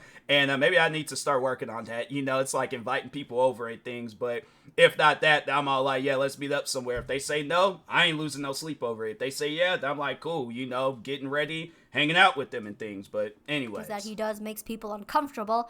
I'll tell you why. Because somehow it's not abundantly clear enough. So let me take a page out of Jar's book, because that seems to be the only way he understands things, is when he relates them to his own way of thinking. So we're gonna make broad, sweeping generalizations about people. Jar, you are the kind of person we would typically expect to actualize that kind of joke. And yeah, we know Vidcon has a strict bag checking policy to make sure that no one could bring any dangerous items into the con, but Jar is still much bigger than Mally and has bragged to her previously about hitting the gym and getting strong. Coupled with his behavior and the things he says, this was the reason why we even had that protective circle for Mally to begin with, because that is the image you have constructed for yourself on the internet. It'd be more foolish for Mally to not practice caution around you, especially when she doesn't know you that well and has never met you before in person. Heck, it was a risk for us. Yeah, I'm like, that's something where I'm like, I don't ask you. It takes me a while to like ask to hang out with somebody, but it's not like day one of me meeting them or having a conversation with them, then it's all like, even then, it's like, still, it's like, it may be like, if we do decide to hang out, then it's like, I'm texting that individual where it's like, okay, I'm like, this is, my government name, this is where I live, this is who I am. I'm like, so yeah, again, it's just with me, it's like, I have just overall a respecting towards women to where it's like, okay, I wouldn't want nobody, like the way that he's talking to women, I wouldn't want them talking to my mom, sister, cousins, even female friends. I wouldn't want them to be getting talked to like that. So it's like, okay, then it's like, it's things like that where it's like, you don't even have to learn from it. You just don't do it. All right. So it's like, yeah, be respectful. But anyways. To meet up with each other and stay in an Airbnb together. We were stretching the bounds of stranger danger paper thin already. And Jar himself knows he makes people, mostly women, uncomfortable because he said that he lost jobs over it. Yep, and he knew he had to stop. So he can't really plead ignorance here. I've actually lost jobs because of this, making jokes like this. Sometimes, and after a while, I started avoiding female coworkers, and then I started avoiding coworkers altogether because I was just like, "What's wrong with me? What am I doing wrong?" Anyway, the chat goes on. Yeah. Mally says, and well, yeah, Harley's in our group. They're our mate. So I've been chatting with them a bunch about basically everything, but that has no influence on this. Alright, I'll leave you be. I wish Leo and Peaches went to the con so we could hang. Almost everyone I knew isn't going this year. It was super bad timing that shit went down because, to be honest, I wanted to hang with Harley. But it was a long time coming ever since the Seth drama. I won't show you our DMs, but I hope we can talk things out in a call with Leo. I don't know what the Seth thing is. I don't think there's anything to sort out. You and Harl should just separate and move on. Friendship over. Leo can't mediate for a friendship, nor should he. Also, I don't care about that stuff. I just don't want to meet up. Okay, I'll trust you. These are like the conversations he really be having with people behind closed doors. I'm like, fam, I can tell you right now, like, me and my friends, we're either sending each other memes, we're having like normal friend conversations. If not, then it's like I might ask a weird question like, do you think cows can like read people's minds and stuff? I mean, we don't know what cows is capable of. Like, they just moo at farms. I'm asking weird stuff like that. Just overall, it's something where it's like, I guess like how I think about it, it's like, with my friends, I'm thinking along the lines like, have they laughed today? Or have somebody told them that they're like greatly appreciated? So it's like, yeah, it's like I just overall let my friends know that it's like, hey, on some Toy Story stuff, I'm like, you got a friend in me and things, So I just, man, I don't know, man. I can't. I'm trying to think. The last time I might have had a conversation about drama behind the scenes, I don't know. Like, usually I save it for videos, so I don't have to, like, talk about it behind the scenes, but anyways. I also just find it interesting how Jar immediately hones in on the fact that Mally met up with Harley and chatted with them because, no duh, that's what happens when you don't burn bridges and maintain positive relationships with people. If you wanted to meet up with Harley, then maybe don't act a fool online and expect that people are just gonna be cool with you. And moreover, the ego of this man to assume that the topic Mally would choose to discuss with Harley during a short encounter upon meeting them for the first time in person is him. Just how important do you think you are, Jar? That you think everyone is constantly and exclusive. Yeah, his fans, they've displayed that numerous times. I don't know how many times they've commented underneath my videos talking about, oh, just a robot. You keep talking about, the funny thing is, it'll be like months down the road, and then I'll make a video about him. Because even I remember before the whole situation with the Cinnabear crap, and I had called him out for that whole EDP video. Because, yeah, I mentioned that, the EDP video that he did. And his fans was like, oh, you just can't let it go. You just can't. And I'm like, bro, it's been months since I've talked about this guy. My thing is this. I don't gain nothing from talking about Just a Robot. So it's like, it's funny. I just find it so funny when his fans say like, oh, we made you. Just a Robot made you and all this other stuff. And I'm like, I've said this. I'm like, I don't know. Maybe they hard of hearing too. But yeah, it's like you just like deaf, like, and just, yeah, they all must suffer from dyslexia. But it's like, my thing is this, and I was getting there to say some things. I'm like, okay, I'm jumping the gun, and I'm like, I'm not sure I might say something that might get me canceled. But I mean, it's just a Robots fan, so I don't care. But no, but my thing is this, right? If I'm overall just making videos, minding my own business. I so happen to make a video about Just a Robot, and these guys, and it's like, no, we made you and this and that and blah blah. That's why you keep making videos about us. And it's like, how did you guys make me, or overall get me to this viral status or famous status, whatever you want to call it? But there's no videos of his that stood out on my channel. My thing is, like, so last year, like I said, it was a lot of different voiceover videos, like voiceover videos and memes that I uploaded that did numbers for my channel. That's the reason why I have 100,000 subscribers. How is a channel talking on Just the Robots that's dying going to get me to 100,000 subscribers? All right, when in fact, most likely, even when this video gets uploaded, most in all the other videos, I have to say probably all those videos put together have less than 20,000 views. And there's videos on my channel with like millions of views. Ain't got nothing to do with Just a Robot. So yeah, it's up there where I'm like, hey, his fans and himself, they like to think highly of themselves. And I'm like, no, bruh, y'all ain't on this pedestal that you guys make yourselves out to be on. But anyway. Actively thinking and talking about you. Either you are just that paranoid that you think everyone is out to get you, or you simply believe everyone's lying. No, and it's like, that's what it is. The thing is this. I don't think he thinks like that. I think he wants to think that people are out after him, but it's like, you put yourselves in that situation where it's like, yeah, if you got your fans constantly commenting underneath a person's videos, constantly talking to, you know, just overall doing things, and it's like, yeah, then that's what I'm like, that's why people will make videos about you or talk about you. But it's like, you're the one that's setting yourself up for failure. So it's like, at the end of the day, it's just, the funny thing is, then I have to say it's during that time frame, that's when his fans are all like trying to, I guess, like bring up old crap. And I'm like, bruh, I'm out here I'm living life. I'm minding my own business. I could care less what you guys, all of you guys can disappear. I ain't losing no sleep over it. So revolve around you, like a toddler or adolescent that hasn't developed an awareness of other people and outgrow their egocentrism. Or alternatively, like a guilty individual counting the minutes before their crimes are discovered. I'm not saying that's what you are, but I am saying that's how you're coming off, so take your pick. And honestly, this isn't even a guess,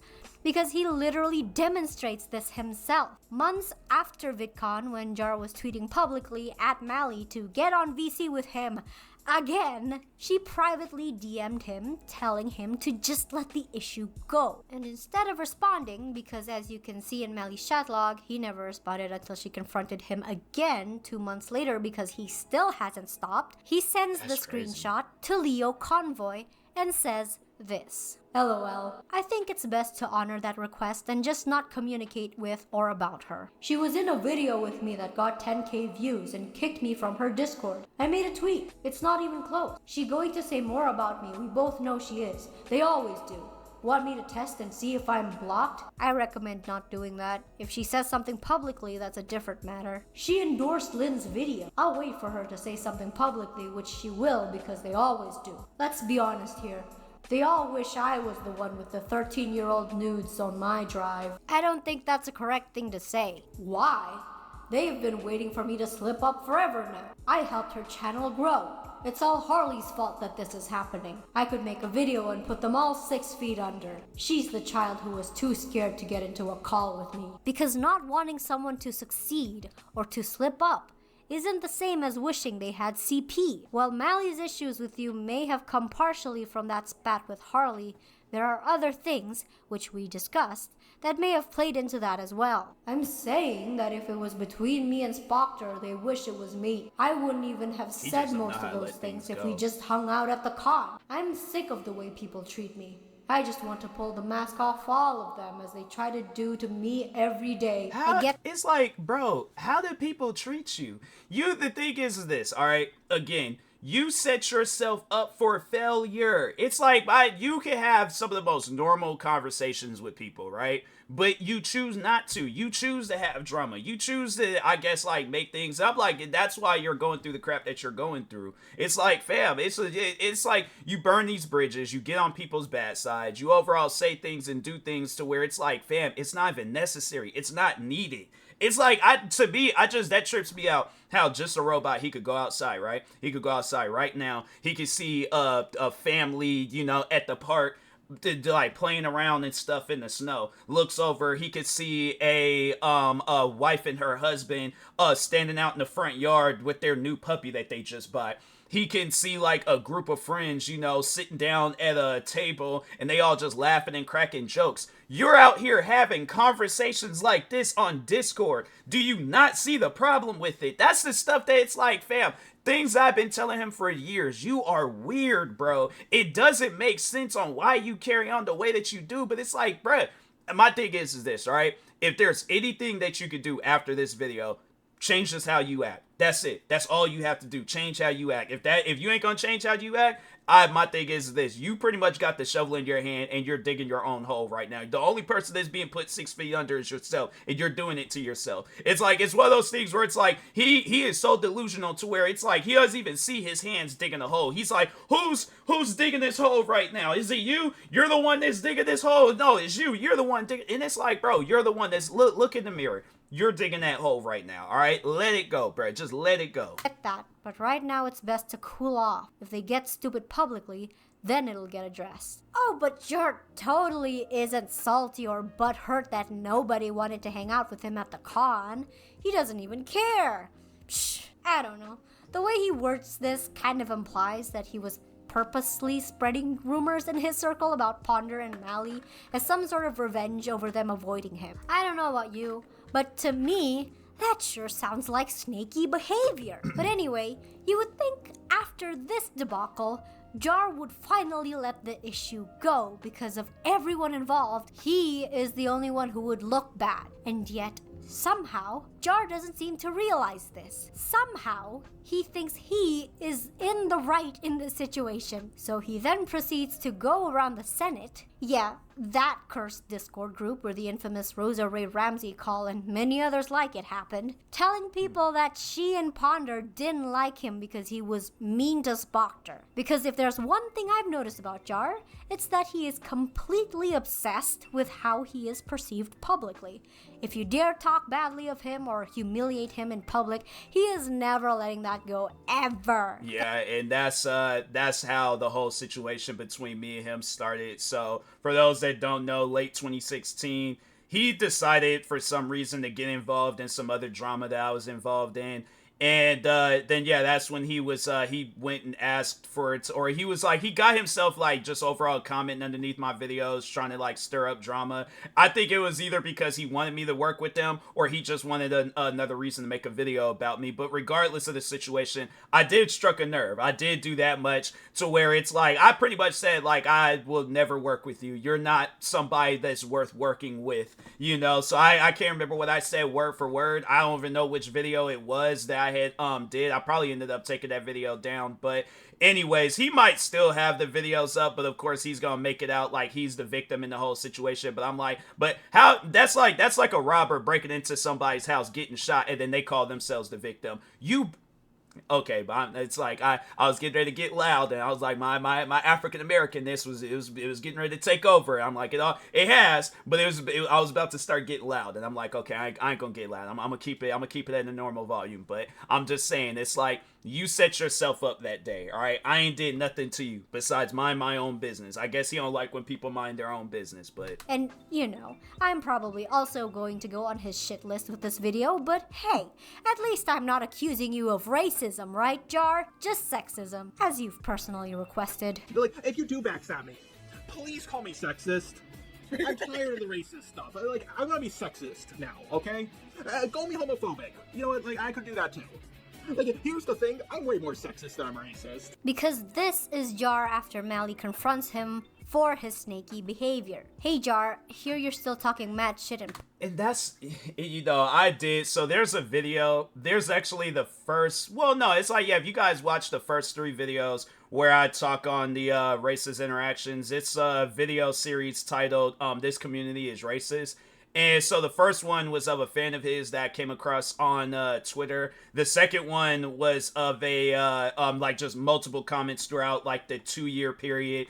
And then the third one was talking on him. But even after that, I've had fans of his tell me that I think I said that I deserve to be hanged or I deserve a noose, one of the two. And then there was the one fan of his that was like this, like, he's like a straight up just like, yeah, racist Twitter stalker guy. But I remember when I brought up the Breonna Taylor situation to that guy, he goes on to say, oh, I don't care about her situation. And I'm thinking to myself, this woman was wrongfully shot and killed. How do you not care about that? Like, what? Okay, anyways. And then there's the other fan where I think some of you guys, if you're frequent watchers and stuff of my channel and of my content, there's the one racist fan where he was joining my Twitch streams and he would say racist things about his friends. He said racist things like, no, so there was the one situation from when I was in high school where this girl, she rejected me because I'm black.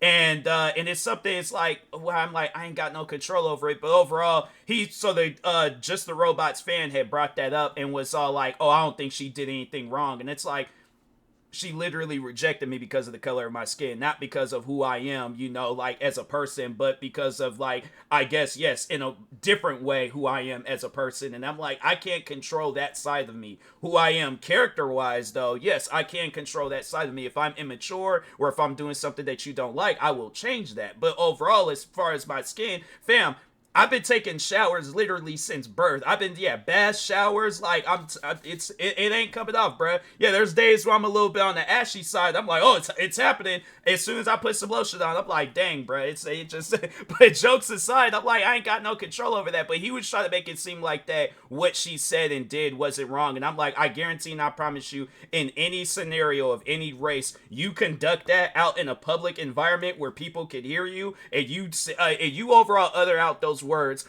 I'm not going to be with you over the color of your skin. There's going to be numerous people saying that you're a racist. I'm willing to bet money on that. So, yeah, that's one of those things where his, you know, he can never, him and his fans, they can never beat the racism allegations. I've mentioned that before, not in this video, but there was the one fan that was like, oh, because you made Just a Robot upset, therefore I now have a reason to be racist to you. And I'm like, it don't work like that. You know, and you don't like tell somebody when you're gonna be racist. It's like, that's like going up to a person the day before and say, hey, I'm gonna slap you silly, get come next week. And it's like, why not just do it now? Like, what's stopping you? Like, what just happened here? I'm like, you're trying to take me in this, like, cluster mind, and I'm like, I ain't even trying to be there right now, but anyways. Public. Could you not get the fuck off? I'm sick and tired of hearing about the nonsense coming out of your mouth, especially when we both know it's not true. Knock it off, man. And then Jar sends this recording. Hello, Millie Malware. I can tell you're stressed about this situation, and I am too. I've been dealing with ArtCC bullshit on and off for almost 10 years now. I don't think I said anything untrue about you, but I don't remember everything I've said in every single conversation I've been in. But you gave no examples of what I quote-unquote got wrong, so I'll have to take a guess as to what you were referring to.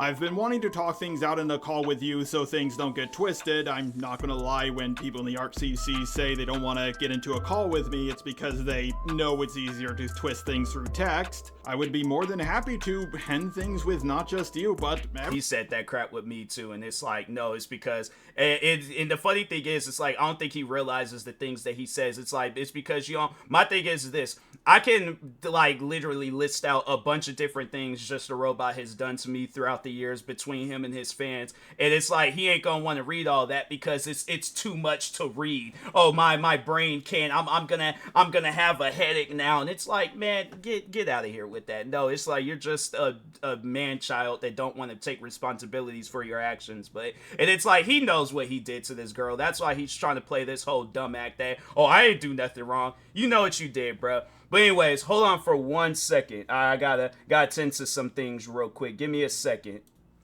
Alright, I'm back. Just had to do some stuff real quick. But anyways, getting back to the video. I keep doing that. I'll accidentally pause. But anyways, now back to the video. Everyone, the problem I have with you is that you were in a video with Lin, adding your credibility to it. A video that, mind you, has 50% as many dislikes as likes. I haven't even responded to that video yet. A video that goes over shit we talked about a month ago.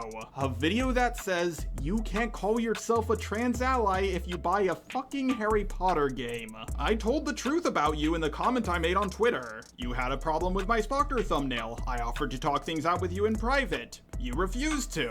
I changed it, and then you had a problem with my video that both Leo Convoy and Hopeless Peaches looked over before I uploaded it. I do apologize for the messages I sent to you as we were both going to Vidcon. I'm not very good at talking through text, and after Leo Convoy pointed it out to me, I see that what I said was inappropriate, and I do apologize for that. That being said, I don't think leaving a comment about you on Twitter and talking to people about what you did on Discord is even close to as bad as giving your credibility to a video that got over 10,000 views. Whichever way you slice it, you threw the first stone. That's something I've never really understood about you ArchCC people. You seem to all really want me to leave you guys alone. Ever since it all started with Geeky Girl Heather, Lulu, and the others, well, they made the first couple of videos on me. In fact, come to think of it, back then I don't think I fought back at all. Doodletones and her friends wanted me to leave them alone, but she made the first video on me. Same with Junkie, Luke, Creepshawart, and the list goes on. Aside from maybe Daft, Kai, and Omnia, I've never started it. If you guys want someone to not bother— He's saying all of this, but it's like, you can't just have a simple apology and just be all like, hey, you know, sorry for any, you know, sort of trouble, or I guess like if I upset you in any sort of way.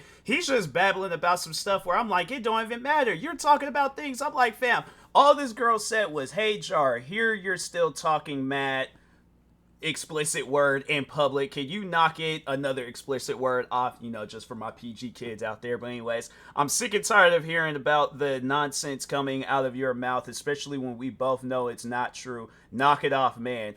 What are you talking about at this point now? That's all like, yeah, he's one of those guys where it's all like, I'm telling you, he is going to go down with the ship. He is going to make sure of it, that somehow, some way, he proves you wrong on some stuff that doesn't even need to be, like, proven wrong. Just apologize and move on, bruh. Well, good first step is to not attack them first. Crazy concept, I know. I would love to respect your wishes and walk the other way, but that video is still up. I'm still receiving comments and harassment over it. Even if you guys take it— It's funny how it's like, I'm just such a hypocrite, bro. It's like, the funny thing is, it's like, but it's okay for you to have videos up of people, but other people, they'll have to take any videos down about you. That's why I'm like, yeah, anybody that does have a video up about him, and I encourage, if there's anybody else out there, make your videos, talk what you need to talk, say what you gotta say, expose this guy for who he is. Maybe then he might understand that it's like, yeah, I can't have this backwards behavior with people where I can do things to them, but they can't do things to me because I have autism and I'm dyslexic and I have all these other issues that people are supposed to care about. And it's like, man, get out of here with that. Well, it still happened. People remember it. Maybe I could respond to it, but how much hate would you and Linlin get if I did that? To give you some perspective, I responded to Doodletones roughly over half a decade ago. I was a little guy back then. She's still receiving harassment to this day. And she didn't say every single person who buys a Harry Potter game is a transphobe. I want to make that clear. What are the issues you guys have with me? I did an accent. I don't think buying a video game makes you a bigot. I changed a thumbnail that you guys— if she listened to all of this, I'm like, hey, more power to her. I'd rather watch that VHS tape from The Ring where it's like, oh, in 7 days you die or some stuff like that. And I'm like, I'd rather watch that tape than to hear this whole thing. And I'm like, dang, bruh. I'm like, get on with what you gotta say. Asked me to, because somehow that thumbnail would have given him a chance to make a comeback even though he no longer had a platform? And I made EDP jokes about a guy who had the nudes of a 13-year-old on his desk drive. But I guess you do care a lot about this situation. Question, where's your video on him? Mal, I understand you're new to being a public figure. Everything you say and do, well, it will be brought up. You're not a small person anymore. What you say has consequences. As much as you guys try to gaslight me saying, Jar, you know you're actually the one in the wrong here. No, I don't. I've been in plenty of dramas before, all of which I've won, and I've heard the same lines over and over. All of which he won. My thing is, the only reason why he believes that is because there's his fans. Without his fans, it's like, fam, you ain't won nothing. I'm like, even the funny thing is like, I could have, I don't know, like, have not even responded to him when we very, very first got into it back in 2016. And it's like, bro, you ain't won nothing. And that's like I said, the only reason why he believes that he's won any beef is because it's like your fans are the ones that's doing like the work for you. You're not doing nothing. Yeah, you make a video, you say a couple of things. After that, it's like it's over with, you know. But it's like other than that, it's any beef that it's like it's like a reverse Undertaker streak. I'm like you've lost all of your beef. So. Yeah, it's something where I'm like, yeah, you know, you might have like, I guess the more firepower as far as damaging a person's channel, but as far as like being right on stuff, no, you've never been right on anything. So I'm like, fam, you thought you was being right by defending this Cinnabare YouTuber, and look how that turned out for you. The thing is the difference between this and then all the other stuff that you've gone through is that people are actually calling you out, and you're finally being canceled for this stuff. So yeah, it's like it'll be eventually in a matter of time before all like the other things that popped up about them, where it's like, yeah, people are gonna start calling you out for that too, and you are gonna have no choice but to respond to that. So it's just, yeah, I think it's things like that where it's like, if you truly do believe that, then yeah, you're more delusional than I thought you were. But anyways, Over and over again. I'll happily go away and do my own thing, but you have to promise me you'll leave me alone, and don't ever act like you're the victim in this situation. You guys do not understand how much I've been pulling my punches. Oh my god, are you actually trying to intimidate me? Wow. Are you serious? Bro, fine. You want your fucking VC? Let's VC. I'm sending this to Leo for now. If you want him there to mediate you or something, I don't mind, but I don't want Leo talking in your defense during a call. I can't unpack every level of fucking stupid everything you just sent me was. But trust and believe, I am furious and exhausted with you. My fucking god, I told Leonora what I said, or what I sent. You would twist it into a threat. I fucking called it. Holy fucking shit. Like, all it boils down to is, leave me alone. Okay, then it's like, what would you have done if she would have made a video about you? That's what I'm saying. Yeah, it's one of those things where I'm like, you know, to any, I mean, I guess to a guy that's fallen victim to just a robot, if you ever come across him in real life, do what I plan on doing, knock him clean out. I'm like, because if there's ever a time where he approaches me face to face, I'm like, they even not know, oh, I'm gonna intimidate you, I'm gonna do this. Nah, it's just the thing is this, he won't know what's gonna happen until it does happen. So I'm like, you want to play that game with me? It's like, I ain't gonna be all like, oh, let's make a video, let's do this, let's do that. I'm just gonna get the swinging. And I guess to any, you know, female, this Molly Malware, and then the upload there, Kalimara, I'm like, yeah, I'm like, get you a brother, cousin, boyfriend if you guys got one, and then have it where he does that. Or if you guys know some stuff, I mean, yeah, the thing is this, I can't say that, you know, just a robot wouldn't put hands on you because you're a woman, because I feel like he'll try to find some sort of loophole through that, like, oh, well, she did throw the first punch, and it's like, bro, it's, come on now.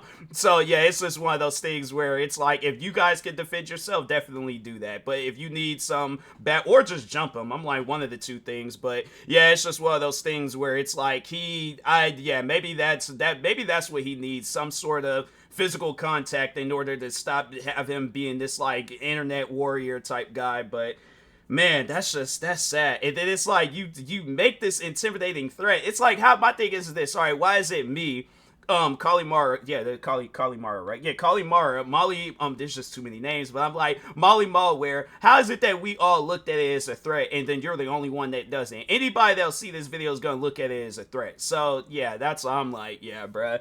If he had sent me a message like that, I'm like, fam, and what are you going to do? What exactly are you going to do? Please tell me, in details, the best of your abilities, please tell me what you're gonna do. And I'll leave you alone. Ta-da! Fucking Jesus Christ. Another day in the art CC. Jar, you are the only fucking person talking about someone here. I haven't said jack and or shit about you publicly. You're the one that can't keep your mouth shut about me. Saying I don't like you because you were mean to Spocter, to randos in Senate? Fuck off with your victim party. You want your VC, you can have it. And after that, I don't want to see or hear a peep from you. This next voice note is just Jar saying, okay, basically. I'm at work for the next 5-ish hours. Organize something later. I just find it ridiculous that Jar keeps trying to debate people on VC, including Harley, when he has he was trying to get me to do that crap. And I'm like, no, I'm like, whatever you gotta say, tweet it out, make a video. I'm not trying to have no sorts of debate, conversation, or anything with you. At one point in time I was, but I'm like, nah, it's just pretty much one of those things where it's like, I finally realized that it's like, he only wants to do that type of stuff just so he could get content out of people. So it's like, yeah, let's see you get content out of people when you don't have no material to get, like, or I guess to make out of the content and stuff. So, but anyway. It himself that he can't debate very well, and certainly can't do so without his roommate being there. And trust me, that is not even an exaggeration, because when the call did actually happen, his roommate was indeed there in the call and pretty much doing most of the talking for Jar. That call is actually public now, so if you want to hear the shit show, go ahead and check out Cope and Seed's live stream. I sure don't. Honestly, have you no shame for always having like, your can somebody make it into like a highlight reel or something? Like, yeah, treat it like them like NBA channels when they are like most heated moments, stuff like that. Maybe I'm like, dang, bruh, I'm like a 5-hour video. They'd come to your rescue like some damsel in distress, Jar. If you're gonna be sexist, then at least fight your own battles like a real man. Otherwise, it's just self-loathing. I never want to hear Jar complaining about how women have it easier because people will white knight for them. Because at this point, Jar is an honorary woman. And I do want to touch on more about that because Jar... Honorary? Nah, that's funny. Nah, Kalimari, I'm like, nah, she's somebody where I'm like, fam, I'm like, I don't know if she's on Xbox, PlayStation, PC, whatever, but I'm like, I just gotta hear her life story. I gotta, she seems like the type of person where it's like a conversation with her, you're gonna leave out of that conversation like, man, I'm glad I met the people that I met. Like, and she's one of them. Like, nah, an honorary woman is funny. Like, nah, it's things like that where I'm like, you know, I'm gonna make sure of it that I give her credit. But I'm like, yeah, it's one of those things where I'm like, if you just like, if let's say if I'm out and about somewhere and a video goes viral of me and I'm like that, honestly though, I feel like that's like the best way to describe, we should just start calling them that from now on. Let's go like with them WWE chants where they're like just chanting honorary woman, cause that, I like that. That's funny. I'm gonna definitely use that at some point in time. But Carly Mara, you definitely gonna get credit from me. I promise you that. The most spineless, unargumentative, soft-spoken individual when it comes to other men scolding him, but when it's a woman telling him off, then suddenly he grows a backbone and some teeth. You have to wonder if Jar perceives himself to be of low status or rank among other men, so while he respects other men, he only has the courage. He doesn't. It's like, it's one of those things where he, just a robot, he honestly looks at himself like he's some sort of king or a god. And he wants to be like, it's like people of all like races, genders, all that stuff. Like, he wants everybody to have like this equal respect for him. And I'm like, fam, it don't work like that. It doesn't. At the end of the day, that person, if they want to respect you, they very well can. If they don't, that's their choice, you know. But it's not you trying to force people to respect you or to look highly of you or whatever it is that you want from them and stuff. That's not gonna happen. I'm like, at the end of the day, it's like the thing is this, you are a grown man, all right? You got to act like it. You got to do something in your life to where it's like, you know, you ain't got to ask people. And I think that's what it is. He just wants to cut straight to it where he wants people to bow down to him and kiss the ground that he walks on and stuff. But it's like, no, what you overall have to do is stop looking at yourself of this high figure. You're not. All right, some random homeless man in Seattle has more of a high status than you do, or that you ever will. So that's why I'm like, nah, bruh. It's one of those things where no,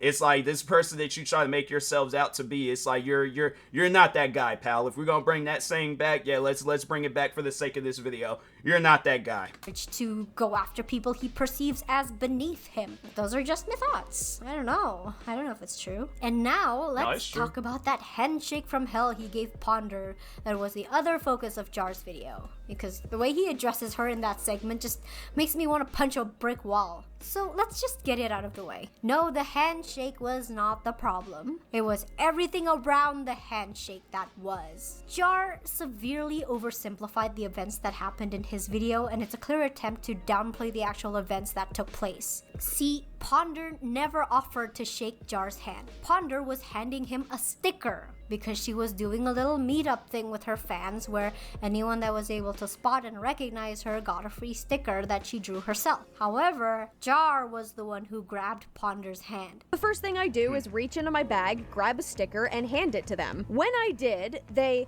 in turn, grabbed my hand, doing a little handshake. She didn't offer her hand for him to shake. He didn't actually have expressed permission to touch her, but he did so anyway. So just picture you're in a crowded space and you're talking to a complete stranger that just came up to you, and out of nowhere he just grabs your hand. I don't know. If you're a woman, you might be deeply disturbed by the notion, especially if it's anybody would.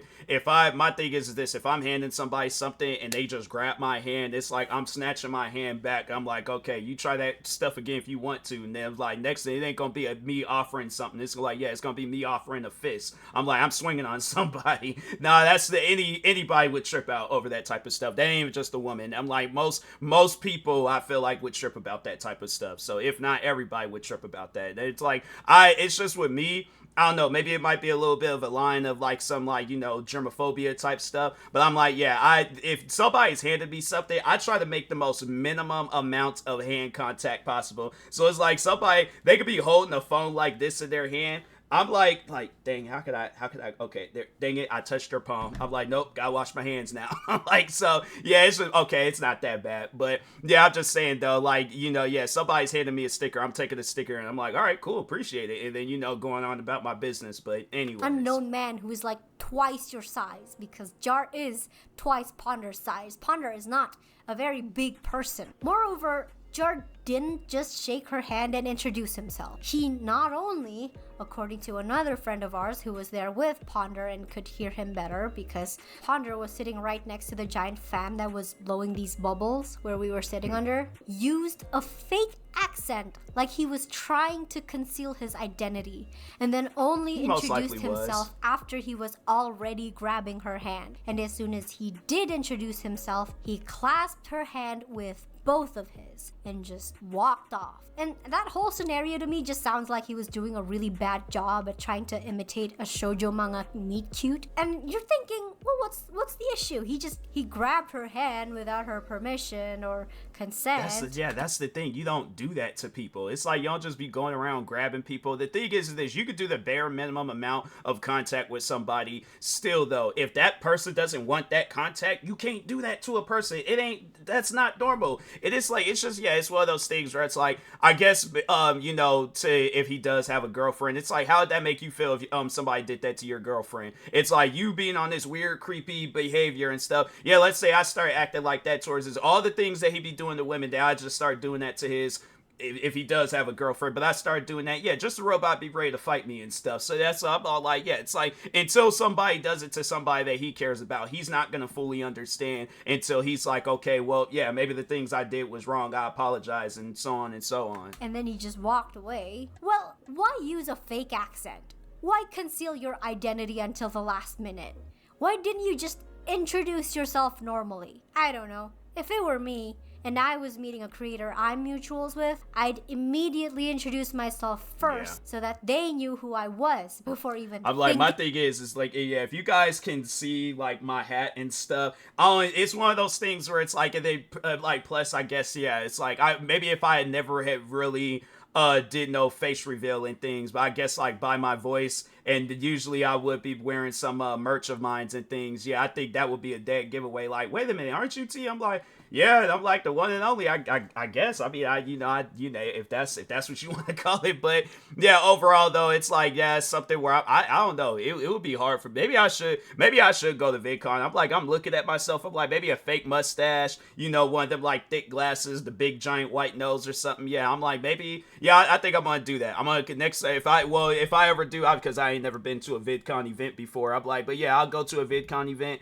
and then yeah, I'm just gonna be there in disguise. Wear this is not TMossBoss hoodie, wear this is not TMossBoss hat. I'm like, have on the disguise. I'm like, okay, I'm like, I think I can blend in and stuff, you know, and just, you know, be one with the natural crowd and stuff. Of touching them. But maybe that's just because I respect people's comfort and boundaries. I don't know. And don't you dare bring up the homeschool excuse, because I was also homeschooled and I know this, okay? Oh, that's it's why called socializing. Yeah, it's like being homeschooled. I'm like, so you just never went outside. You just was every time you're like, yeah, so homeschool. So I guess like, yeah, because there was friends of mine where it's like they were homeschooled for a minute. And yeah, it's like they don't have like no bad social skills. I'm like, I think the one friend I do remember where she was homeschooled, she's normal. But then again, I'm like, oh no, she doesn't give me no just the robot vibes and stuff. So, but yeah, she was homeschooled for a minute and she turned out perfectly fine. I'm like, there's a lot of people out there that's been homeschooled. They still don't be going around being creepy to people. So, like, genuinely, what was the point of that? Were you trying to talk to Ponder, considering this was your first time meeting her in person? Then why walk away as soon as you introduced yourself? Were you pranking Ponder? Because that would suggest you intentionally tricked her into interacting with you, knowing that she wouldn't have wanted to interact with you if she knew who you were. And I don't know, Jar. If you feel the need to trick someone to get them to interact with you, I'm sure you're fully aware of the extensive damage you've done to people's perception of you, without the ACC's involvement necessary. Thank you very much. Moreover, Jar makes the segment to be way more than just the handshake, accusing Ponder of drawing his avatar in compromising ways without his request or consent, and insinuating that this should be a problem, and the only reason— But it's okay for him to draw me in a thumbnail and make it seem like I'm getting ready to kiss him or something. That's what I'm saying. It's like he is such a hypocrite, bro. He'll call people out for the very same things that he does, and it's like, I'm like, fam, are you that? Like, that's just something where I'm like, you know, whatever his like real government name is, I feel like that's who watches Just a Robot. But then then he gets in character when he's recording a video, but it's like he doesn't know what he's doing because he wants to be in some like split personality stuff. I'm like, fam, you've literally done the same thing to other people.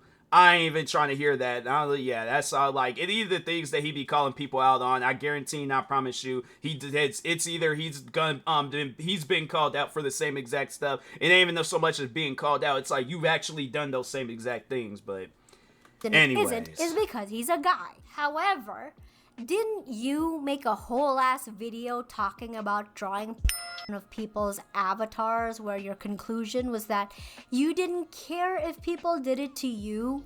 In fact, you'd find it rather attractive. I mean, if my avatar had massive tits in an hourglass shape, there would be porn of my avatar for days. In fact, now that I think about it, I might go to the shop and get a few, upgrades for my body.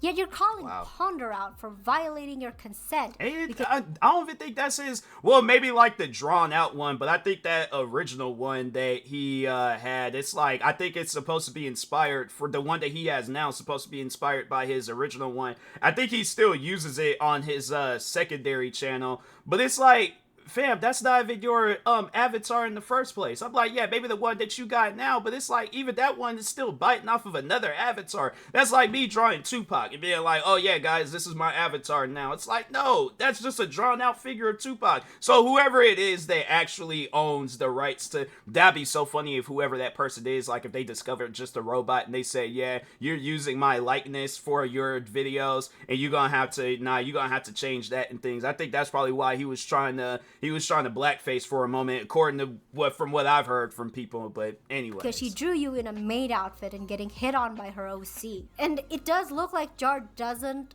respond to her message when she sends that image. But to give you more context, Ponder sent that image while the two of them were in VC. So if he did say something about it, it would have happened in VC, and there's no track record of that. But according to Jar's logic, if he didn't say anything about it then the only reason it's a problem now is because he was clearly planning something against Ponder, right? And Jar just seems to flip-flop a lot when it comes to his treatment of Ponder in general. He will use her name to defend himself over something he's being called out for and expect her to swoop in to his rescue just like his roommate, because Jar is a perpetual damsel in distress, by saying, oh, well, Ponder did the same thing I'm doing and no one one better than I. Wow, kind of like the issue you just brought up about Ponder drawing your avatar in a maid outfit in the midst of you being called out for commissioning a minor for a lewd drawing of Jaden animations. Oh,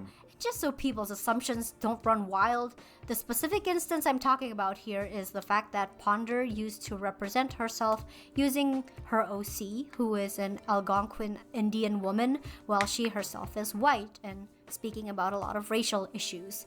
And when people informed her that this could be seen as her potentially using her identity to leverage her arguments or pretending to be a different race, she immediately changed her YouTube avatar to the one she currently uses, which is closer to her actual appearance in real life. But that doesn't change the fact that the character was an original character for her comic that she also used for her videos. The character is not her. Jar, on the other hand, literally thought it would be funny if he had a black version of his avatar drawn and say that he was a black man. I decided to reveal my true colors. I, just a robot, am in fact black. Just to be clear, this goofy motherfucker is like the whitest person I have ever seen. I'm like, for those that has seen the recent picture I posted using that this one, I'm like, yeah, it's a public picture, so it's like it's one of those things where I'm all like, hey, I wasn't the one that found I didn't find that picture, or I mean I did, but it wasn't like I was the one, the original poster of it. But yeah, that was like I did come across this picture of Just a Robot. Yeah, let's just say, people have questioned my photoshopping skills. I'm like, yeah, I think I did good, for one of my many attempts at photoshopping and things. But anyways, while also talking about a lot of racial issues. It's two very different things. Am I calling you racist? No. But I am calling you stupid and tactless, and that's the reason you keep landing into so much controversy. It's not your edgy humor, as you so often like to claim, because I would argue one requires wit to be funny, and I believe that is simply beyond you. So what you're doing is simply saying inflammatory things, hoping it passes off as humor, and somehow being surprised when it comes to bite you in the ass. Sorry, Jar, you're just not the edgy cool guy you think you are. If anything, Jar is what you would call a Schrodinger's Did she just feel bad for him mid-video? I'm like, man, it's people, I'm like, look, bruh, I think I might do this, because I'm like, I remember back when I was younger, I used to like to draw. I think I'm gonna have to get involved in the art community, because I'm like, I ain't realized there are so many, like, because it's just, I don't know, like, I feel like this is just my first time actually sitting down watching a video from somebody in the art community, and I'm like, man, y'all seem like chill people. I'm like, y'all, no, I'm serious. I'm being dead serious right now. I'm like, you guys seem like chill people that it's like, nah, like, I would invite you guys to my wedding. I'm like, nah, seriously. I'm like, nah, a wedding, freaking a birthday party, I'm saying, like, y'all, you guys seem like them type of kids that be in the classroom where it's like, I want you as my partner. I'm like, nah, like, I gotta make eye contact with you and do that, like, and the teachers are like, hey, choose a partner. Like, you guys seem like cool people. Shout out to the art community.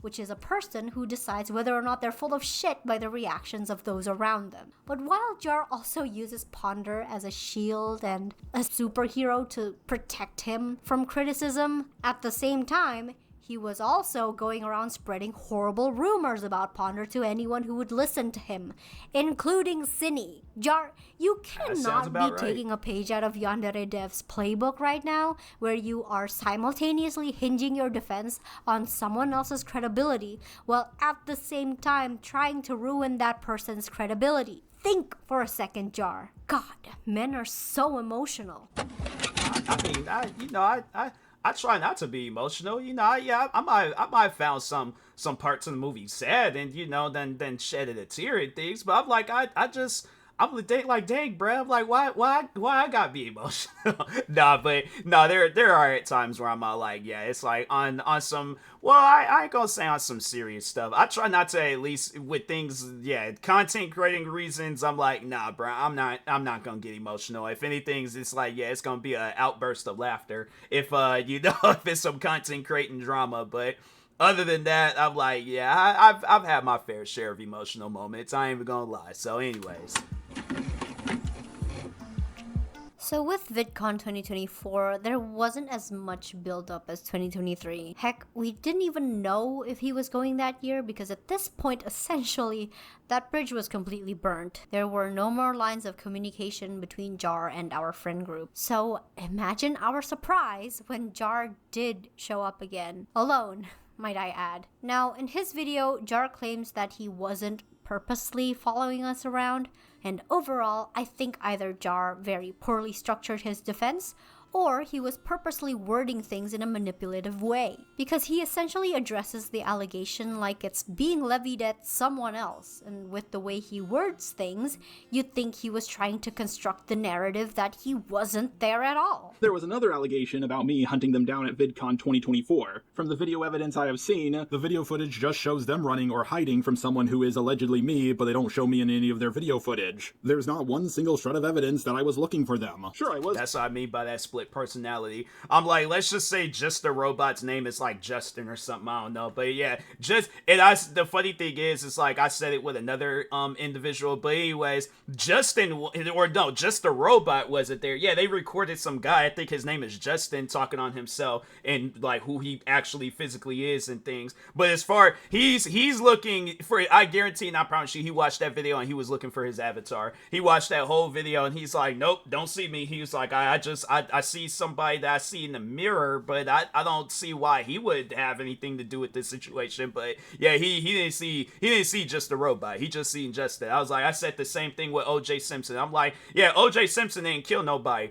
But Orenthal James Simpson, oh yeah, he definitely took his wife and his wife's friend's life and things. So yeah, I'm like, that's it's one of those things where I'm telling you, people be having them split personalities, and I'm like, that's a dangerous game or overall person to be around, where it's like they want overall another side of them to take the downfall of whatever and stuff. But as far as who they are, no, it's like that wasn't me. That was content creating me, and that's like why with me, when it comes down to content creating, I'm like, who I am on YouTube ain't no different than who I am like outside of YouTube. So anyways, YouTube, Twitch, TikTok, whatever. But anyways, keeping an eye out for Ponder. If I saw her, I was just gonna say, hey, did you see Akumu's new video on you? And then walk away. And that was about it. If there was video evidence of me running up the escalator to catch them or chasing them around at panels, that would for sure make me look very creepy. But just for the sake of argument, let's take their word on it. Let's say I was hunting them down at VidCon and chasing after them. Then what was I going to do when I caught them? Shake their hand again? Sorry, but I'm going to keep going to VidCon. I'm not looking for you guys, and I hope you guys aren't looking for me. We can both enjoy it separately. As much as they say that I'm paranoid, I guarantee and I promise, he's not that type of person where he's like, oh, I'm just not going to say or do anything to somebody that he has beef with. I guarantee and I promise you, if I was at VidCon, he would have tried to approach me and say some old crazy stuff that would have ignited some sort of confrontation there. But he ain't that type of person where he's just, all of a sudden he's just gonna let things go. I don't know. I feel like if I intimidate him in a way where he's all like, yeah, he probably can roundhouse me and knock me clean out, then yeah, then it'd probably be on some stuff where he's all like, yeah, I'm not gonna approach him. He probably would make some comments all like, oh yeah, I seen TMossBoss. He looks like he's short or so. Like he don't look like the type of person that has a sense of humor. And I'm like, fam, it's like you're literally built like a beanbag. I'm like, you're built like a narrow, not even a narrow, like a narrow and wide kneecap. I'm like, you're shaped like an ankle. Like that's the type of stuff where I'm like, a person with a sense of humor. It might not make sense, but a person get to thinking about it. Yeah, just a robot. He looked like he got like the body build of a kneecap and an ankle had a baby. I'm like, yeah, I feel like that's just a robot's body build. Like it just don't. There's no structure. It's like an early access video game, but it plays out like a tech demo or something. But anyways, I know people will probably be all like, that's messed up for me to say that. I'm like, I don't care. I'm like, as far as just a robot trying to cancel me, I'm not worried about that. Anybody else, I'm like, I don't put myself in situations where I'm going to get canceled by other communities and stuff. But just a robot in his community, I could care less how they feel about anything that I say about him. So anyways. They're really the paranoid ones. Based off the evidence I've seen, Jar, you were there. Don't act like you're hearing about this from a second or third party. You were literally there when it happened, and there are at least 7 other people who could confirm you were there. And this actually happened. In Harley TBS's video addressing... You know what? I ain't even trying to be funny. But if he was running, does he swing his arms when he runs, or did he run? I feel like just the robot runs with his arms straight down. Like, it's either that or he does like a double D run from Ed, Ed and Eddie or something. He doesn't look like the type that does a normal run. Like, people when they're running, they're like swinging their arms. I feel like it's either that or one of those, like, was it the TV show Naruto, where it's all like they run with their arms like straight out or something. He doesn't, based on that picture that they showed of him, his body, like I said, his body structure doesn't look like he does like a normal run. He looks like he does like a solid structured run. Like, his body is like frozen solid when he's running. It's like upper half frozen, lower half it's like it's running, but it ain't getting him anywhere. Like, he doesn't seem like a runner. I don't know, but anyways. Jar and the Cindy situation, they included a clip from Ponder's upcoming he takes off like a cartoon VidCon 2024, which managed to capture the moment they literally locked eyes with Jar. And in that footage, oh look who's there. Yeah, that was me. I too was there to experience it firsthand. And I just want to point out that Jar never blatantly refutes or denies the fact that he followed us or tried to approach us. All he said was that he wasn't looking for us and that the video never showed he was there. And I think that's why he sets up the narrative that we were all just conspiring against him so early on in his... guarantee, like, so I guess I don't know, maybe after I say this, then it's like, then he knows just to leave y'all alone. But yeah, it's like, I guess, I don't know, then it's gonna seem weird, because I feel like he's trying to like set you guys up to where it's like, okay, let's say you guys go to another VidCon event and then you see him and then you're just kind of like standing there recording him. Then he's gonna make it out it's like as you guys were the ones like stalking him and follow. That's how look, the thing is this, all right? You do not beef with Just a Robot for 8 to 9 years and not pay attention to how him and his fans act. His fans have done the same. Him and his fans have done the same exact thing. I just remember going at it with the racist Twitter stalker guy, where I called him out for being a stalker and pointed out evidence of him being a stalker, and he tried to flip it on me and say that I was stalking him. I'm telling you guys, like, so that's why it's like, it's best, you know, I don't know, like, maybe have like a guy or somebody there of size bigger than Just a Robot. I don't know what his size is, but overall, yeah, maybe have like a guy show up there, even if it gotta be me. I'm like, if it's a situation where it's like, yeah, we all go to VidCon, then I'm like, I'll do my best. But then you guys did say that they don't really have good security there, so yeah, he seems like the type of person that, you know, let's just say, like, yeah, it's like, I feel like that if he's seen me, he probably would be that type of person to pull out a weapon of some sort. So yeah, it's things like that where I'm all like, you know, I guess like meet up and then just hang out. You ain't gotta do the VidCon stuff. Just all you guys, just like, as VidCon is going on, go across town and do things there. But I guess to eliminate the weird activities from Just a Robot. But anyways. Response. It's probably to control people's thought process so that they believe him when he says, well, you ACC people were all plotting my downfall, so of course you'd corroborate each other's stories. Well, that's what the RCC does. They control the narrative. They say you're going to be sexist, racist, ableist, transphobic before your video even comes out. They always do this shit.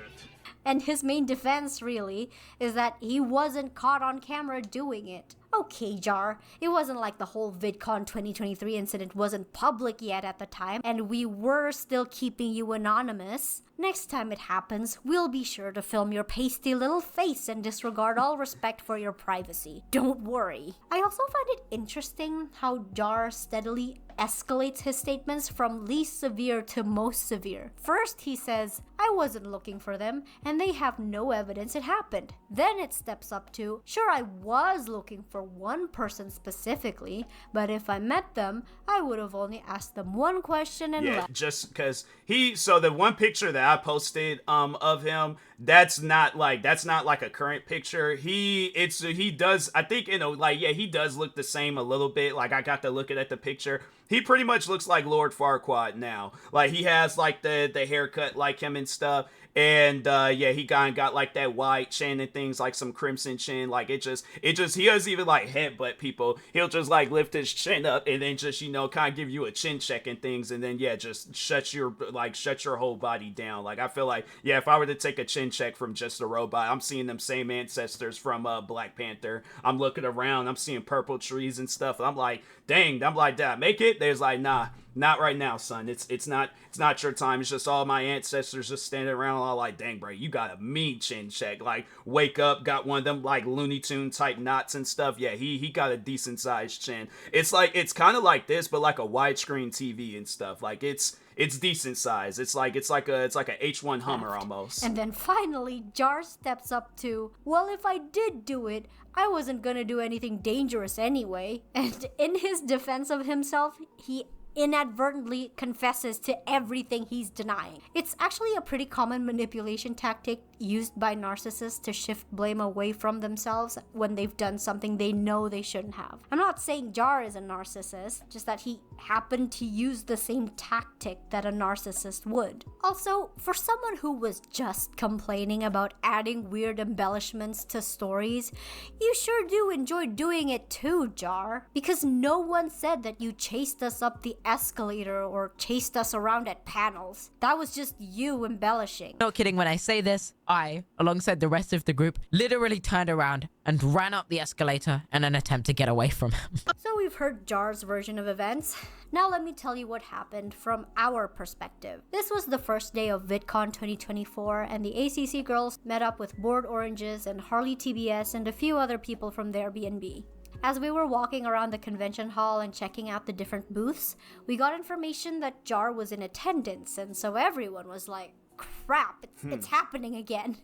We were all generally trying to keep an eye out for him, and I happened to be in the group that had both Ponder and Harley in it. The former, who Jar had said he was looking for in his video, and the latter, who Jar blames as the reason his bridges with the ACC girls burned down, and not because of, you know, his own tactless behavior and ineffable personality. As we were walking, we saw the big Descendants booth that was supposed to promote their latest movie, The Rise of the Red, and it was one of the more elaborate booths in the con. They had like this little walkthrough with a bunch of different sets for photos, and at the end of it, you got to do a little glambot shoot, which we did. The clip from Harley's video was when we were lining up to do said glambot shoot, and that was when Harley spotted Jar just literally standing outside the booth and clearly knows we're there because he made eye contact with Harley and he knows what both Harley and Ponder looked like. So I suggested that after we did the glambot shoot,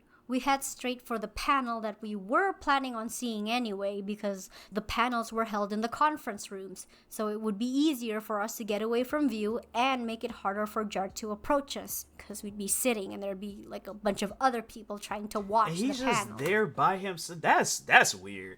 That's on some stuff where I'm like, I don't know. It's one thing if you don't know that the individual is gonna be there, but it's like, that's the thing where I'm like, I guarantee and I promise you, the thing is this about his fans. I feel like people don't call out his fans enough, but the thing is with his fans, they stalk people. All right, they stalk people. He has it where it's like an army of people where they're just like, they go from any creator that Just a Robot done beef with, and he probably be having like private messages all like, hey, you know, let me know what this person be saying. You focus on this guy, you focus on this girl, you focus on, and I guarantee and I promise you, yeah, he might not be going out of his way to look up to see where you guys is going. Probably now that he ain't got nobody in his corner, he probably still got some, but my thing is this.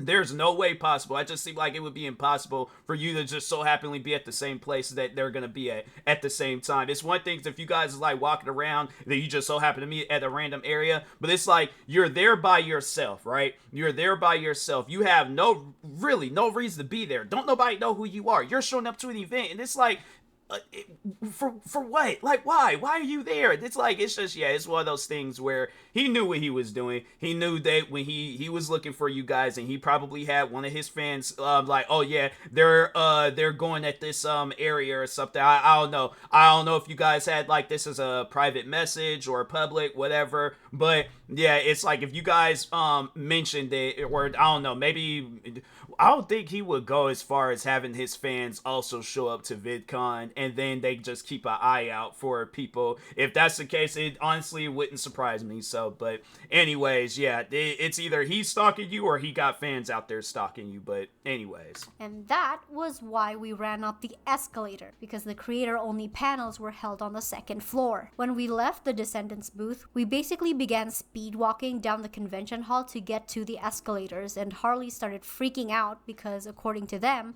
Jar was following us, and it was a lot like being stalked by Mr. X. So I yelled out, "Guys, we're gonna be late for the panel," and just started booking it. And that's why we were all so out of breath when we got to the escalator. Update, we are still avoiding that creator. Just made eye contact with him. We're not succeeding. This is why you run. This is It's why like, you run. I would have been taking my sweet precious time. I'm like, he approached me on some weird stuff that I'm like, I guess overall I gotta show him what happens when you show up to a normal-minded person being weird. And a normal-minded person that's like, okay, well, I either can run. I don't feel like running because usually my side starts hurting and I'm like, yeah, I'm all out of breath. I don't like that about me. I don't like being all out of breath. Side starts hurting, probably sweating a little bit. But I'm like, I know I can throw a two-piece real quick and let a person know. I'm like, bruh, back off and leave me alone, all right? So I'm like, that's it. That's all that I asked for. You want to show up to me being weird? I usually have a solution to people that be wanting to act weird towards me and stuff. So yeah, it's just one of those things. I'm like, you stay in your area and I'll stay in mine. If we cross paths, don't be weird towards me. Don't say nothing to me. Just go on about your business and I'm gonna go on about mine. So yeah, that's just one of those things where, yeah, it's one of those one day he'll learn his lesson. He'll probably be doing a video where it's like he's gonna be talking like this because somebody done broke his nose and stuff. So yeah, it's just one of those things. I'm like, okay, well then leave people alone and you don't have to talk like one of those people that got their nose broke. So anyways. Wait, We walked right past him. You like the guy with The Captain America shirt. oh, that's what he's wearing? Okay. And Jar denies this happened because of course he would. It makes him look like an absolute loser that no one wants to hang out with. And I don't know, his own reasoning doesn't make sense because he said he was looking out for Ponder, but why would he even want to talk to Ponder when he was already mistrustful of her and talking mad shit about her in his private circles? Sounds like snaky behavior to me, Jar. And sure, once is a coincidence, twice is a bit odd, but it could still be a coincidence. But a third time, that's a pattern. I'm sorry, that's just simply a pattern, especially at an event as big as VidCon in a venue as large as the Anaheim Convention Center. Oh, that's right. There's a secret third time because despite the sheer size of the Anaheim Convention Center, he still manages to accidentally situate himself with the art commentary girlies. So on the second day of the con, the girls head out once again to just walk around and check out some panels. I actually stayed back at the Airbnb that day, so I wasn't there when it went down. But essentially, we art girlies managed to find this nice little secluded eating spot that was located kind of in the back outdoor area of the convention center. It was away from the food trucks and the main event areas, and you had to go through a smaller door to get to it. Because it was so secluded, there was hardly ever anyone there, and there definitely wasn't as many vendors. So it was a nice spot to chill out and unwind if you're too overstimulated from the crowds. But as the girl... It's like, dang, I didn't realize this is gonna be a 2-hour video. I apologize for the video being long, but it's like, yeah, you know, I'll be having things to say. Girl sat down to rest and enjoy some food that day. Who else would appear if not Jar? According to Mally, he was staring at them the entire time when he walked by, and at this point, he knows what Mally looks like, he knows what Mally sounds like, and he knows what Stream sounds like. And mind you, this area was empty. It would not have been hard to hear them, and according to Stream, there were so many other empty tables available, but where does Jar sit? Right behind Mally. Mally whispered to Stream and Chuli, who was with them at the time, that the person sitting behind her was Jar.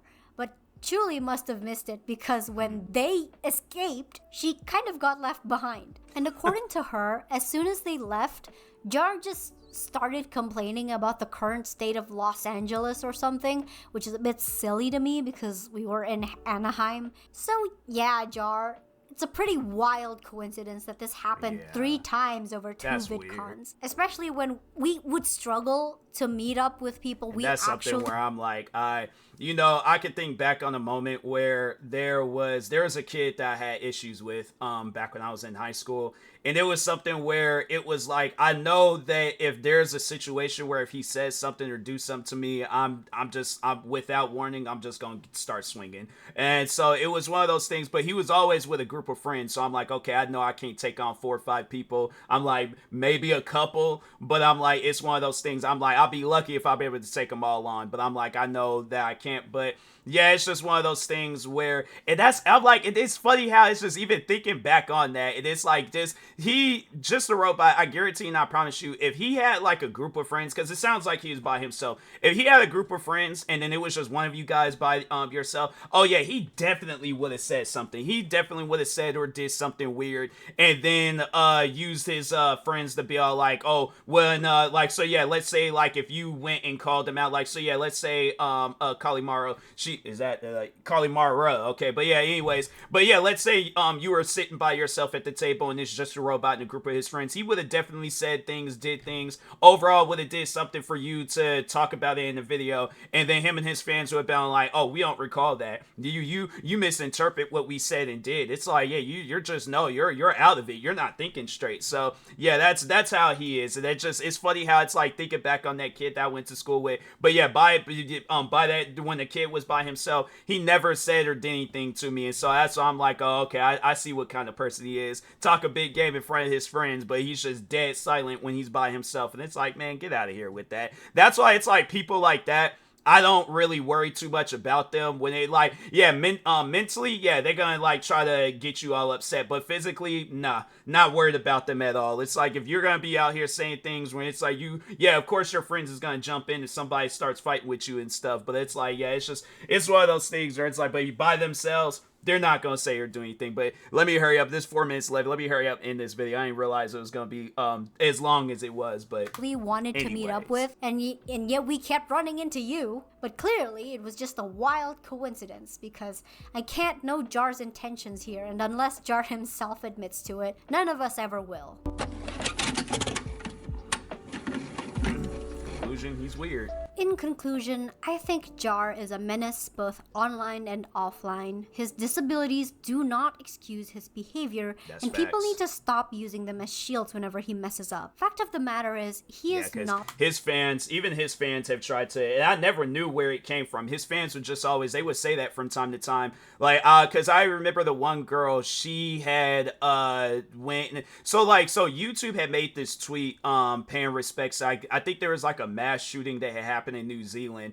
And so anyways, it's like, yeah, it was like breaking news everywhere. And YouTube, they made a tweet saying like, hey, we pay out our respects to the people in New Zealand and stuff. This person, whoever this fan was, but they went ahead and tagged me in this well, they didn't like properly like at me, but they had my name in the tweet talking about has absolutely, YouTube's not even talking about their creators. They're talking about people that lost their lives in New Zealand. But this fan, Just the Robots fan, gonna comment or tweet underneath it talking, or respond to YouTube's tweet talking about you allow content creators like TMossBoss and named off some other person to exist on your guys' platform. And I'm like, do you think anybody from New Zealand is like, especially somebody that was just a part of this shooting or knew somebody a part of this shooting or lost somebody a part of this shooting, do you think that they're worried about my videos right now? My question is, to any shooting victim out there, what is more difficult to get through? A bullet going in and out of your body, or sitting down and watching a video of mine? Because my thing is this, I would rather sit down and binge watch every single video of mine than to get shot. So I took offense to that. I had to say that was the one time where I did show any sort of emotion and stuff, because I'm like, there's no reason to bring me up in no tweet like that. So I think I I think I said something along the lines like, I hope a dog like rips your throat out or something like that. I was mad. It was one of those, I ain't even gonna lie, like I did get a little emotional with that, because I'm like, there's people that lost their life, and you out here worried about my videos. Yeah, it's like, I think I did say something along the lines like, I hope a dog rips your throat out or something like that, but I don't know, like I couldn't think of anything else to say, so I'm like, I just went with that. Do I regret what I say? No, because I'm like, that's something where it's like, you don't bring my name up on something as serious as a shooting. I'm like, just because you don't like my videos and stuff. So I'm like, man, get out of here with that. But yeah, it's like, I just remember they were trying to use that against me, and I'm like, okay, if you guys are expecting me to apologize, I'm not. So yeah, it's one of those things where, oh man, him and his fans, it's like they'll play that game with people. They seriously would. And it's like, fam, it's like, anyways, let's just go ahead and get back into this video, because I'm out here rambling about stuff we already done heard. So let's get back to this video. The only person who has autism and dyslexia in the world, and that's what I was gonna say. That I was like, I lost train of thought of what I was talking about, but no, I was like, that's why I had to unpause. I'm like, maybe I might pick up something, but no, they were trying to say that with the girl that, oh, she has autism, so it's like, you told the autistic girl you hope her throat gets. I'm like, yeah, but you guys are leaving out the major part. I'm not just gonna approach her a person that suffers from autism and be all like, hey, I hope your throat gets chewed out by a dog. I'm like, no, it's like, there's obviously gonna be a reason on why I said that. I didn't know of that stuff prior beforehand, but yeah, it's just one of those things where, and still to this day, I still don't feel bad for what I said. But I think somebody, because they were trying to say, oh yeah, that's a minor and she has autism, and you said that too. And I'm like, it turns out, I think they did say that it turns out that girl was like 30 something years old. So it was like, it wasn't no minor. And as far as the autism stuff, I don't know. Maybe they did have it, maybe they didn't. I don't really know. But it's one of those things where it's like, okay, but that's not an excuse though. It's like, you're out here trying to bring my name apart, something that it's like, fam, come on now. It's like, it's things like that you guys sit down and think about. It's like, my name shouldn't be getting brought up in the middle of no mass shooting, especially it's like, what, the mass shooter shot up a bunch of people because they watched my videos. It's like, man, get out of here with that. So yeah, that's why I was like, yeah, I did take offense. I'll admit, I did take offense to that, but anyway. Don't see those other people behaving the way he does. Defending him in this way is how you will stop him from growing, not just as a creator, but as a person, because he knows that it is an effective shield he can utilize in place of actually improving himself. Why fix it if it ain't broke, right? And if you're gonna bring up the homeschooled in a conservative household excuse, I just want to remind you that I was also homeschooled, and so was D'Angelo Wallace and Chad, for God's sake. But do you see them acting a fool like Jar is? No. Fact of the matter is, even without his disabilities or background, Jar is just an asshole. He is an unpleasant person to interact with, and frankly, I'm sick of those conditions being thrown under the bus whenever someone who has them does something shitty, because it paints the entire population of people with those same conditions in a bad light. The conditions he struggles with really aren't as insurmountable as he claims they are. It makes normal functioning more challenging, yes, but most people manage it just fine, because at the end of the day, we still need to survive in this world, and it won't cater to us. Not all of us have the luxury to have our disability accommodated for in the workplace, let alone use it as an excuse to get out of trouble or underperformance. And this is kind of... that's like somebody, like, because I look at it as like probably one of the crazy, well, I ain't gonna say, I shouldn't say the word craziest, but like one of those disabilities where it's like, dang, bro, like I feel for them people out there. But somebody that suffers from Tourette syndrome and stuff, where it's like they blurt out random stuff, do random things. Because there's the one streamer, she was actually trying to, almost got canceled behind that stuff. But Sweet Anita, where she had I think it was in a video or a stream or something, where her Tourette's, it had like just started like going wild and stuff, and she yelled out the N-word, and so many people were trying to cancel her for that, not realizing that she is black. I think she's biracial, but overall, regardless of the fact, she is black. And no, because I don't know which one of her parents is black, but regardless, people were trying to get on her about that prior before she had said that she's black. But even if let's say if the case wasn't that she was black, still she did say though that people will do that on purpose. They'll like tweet her things, or have stuff pop up in her chat to where it's like you are gonna, like, I guess it'll like trigger it in some sort of way to where it'll cause them to say that stuff. So even if the case was that she wasn't black, I wouldn't have taken no offense to what she yeah, it's like she don't have no control over it. It's a disability. So it's one of those things where it's like, if let's say me and there's somebody that I know that has Tourette's, and then they scream out the N-word, I'll just be looking at them all like, you know, but I imagine like somebody's gonna be like, oh my god, like, I am so sorry, like, no, I didn't mean to say that, like, you know, that I have. I'm like, fam, don't even trip about it. I'm like, you ain't gotta. It's, I guess with somebody like me, I'm a little bit more easygoing when it comes to stuff like that. But if you're all like, so like, let's say same scenario, you blurt out the N-word, and then I'm just looking at you surprised, and then you're all like, what? It's just a word. I'm like, it's like, okay, yeah, I can tell where this friendship is going, and I'm not gonna be a part of this. So like, nah, you can mess around and get into it with people because you have Tourette's, but I ain't gonna be there to, I guess, be your moderator or your helper and stuff. So I'm like, nah, you gonna have to take responsibilities and fight them battles on your own. So from someone who has autism and is socially stunted because of homeschooling in a third world country, Jar has no incentive to ever change or improve because he still has a following and is still making money with those behaviors. Like most people of similar personalities, they'll just remain exactly as they are regardless of how many people they hurt when they remain that way because it's comfortable. I don't think Jar really has a clear moral compass. His sense of right or wrong seems to be what will get him the most views and subscribers. And I think that is the worst mentality you can have when you make the content that you do. So if Jar wants to continue to exist in this creative space, there are really only two ways I can see him moving forward. Either he changes and improves himself through socialization courses and therapy to preserve his credibility, or he can remain exactly as he is and just find people like him. Stop trying to fit yourself in a space you clearly hate and perceive as beneath you anyway, Jar. We can enjoy our corners of the internet separately. Thank you so much for hanging out in my channel for a while. I hope your skin didn't get too pruny.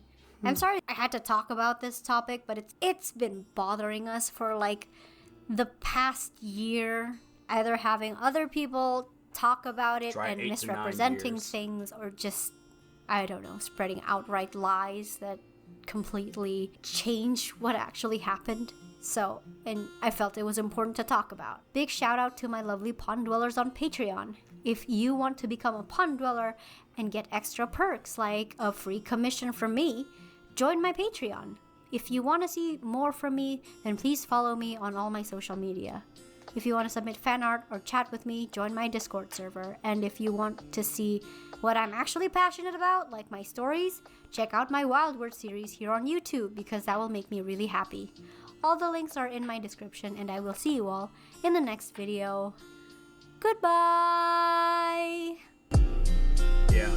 Carly Mara, I'm like, she's somebody where I'm like, you know, with good intentions and overall trying to just be her friend. Yeah, I definitely I would like to meet her one day, you know, go and kind of give out, you know, like one of those like them NBA handshakes where it's like we, you know, do that, like kind of give each other a shoulder bump, and then we go from there. But no, on some serious stuff though, it's unfortunate to see when other people fall victim to just a robot, but at the same time, I'm like, man, you know, it's like I feel for y'all. Like it's something where it's like nobody should have to fall victim to nobody like just a robot. He honestly needs to grow up, and it's like if not, then it's like, bro, disappear, stop doing the content creating stuff, move on with your life, you know. But anyways, but yeah, guys, make sure if you haven't, go subscribe to Kalimara, follow her on social media. I think that's because I was thinking about that, having it where I have some channels under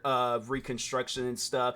And yeah, I think, you know, I'm gonna give credit to Kalimara and stuff. And I don't know, I was that close to saying calamari, but anyways. But yeah, I am going to give credit to her when that day does come where I do create an art-based channel and stuff. So yeah, but I think, yeah, besides this video, I am going to check out her other videos. I like the vibes. I like her sense of humor, you know, overall just how she carries herself as a content creator. I'm like, nah, bruh. I'm like, nah, you cool in my books, you know. I could care less. I ain't never sat down and watched the Just a Robot video, and I never will. But if he don't like the art community, then it must be a good community. So, but yeah, make sure you guys go subscribe to her, subscribe to me too, and I'll talk to you guys later. Thank you guys for watching, and peace.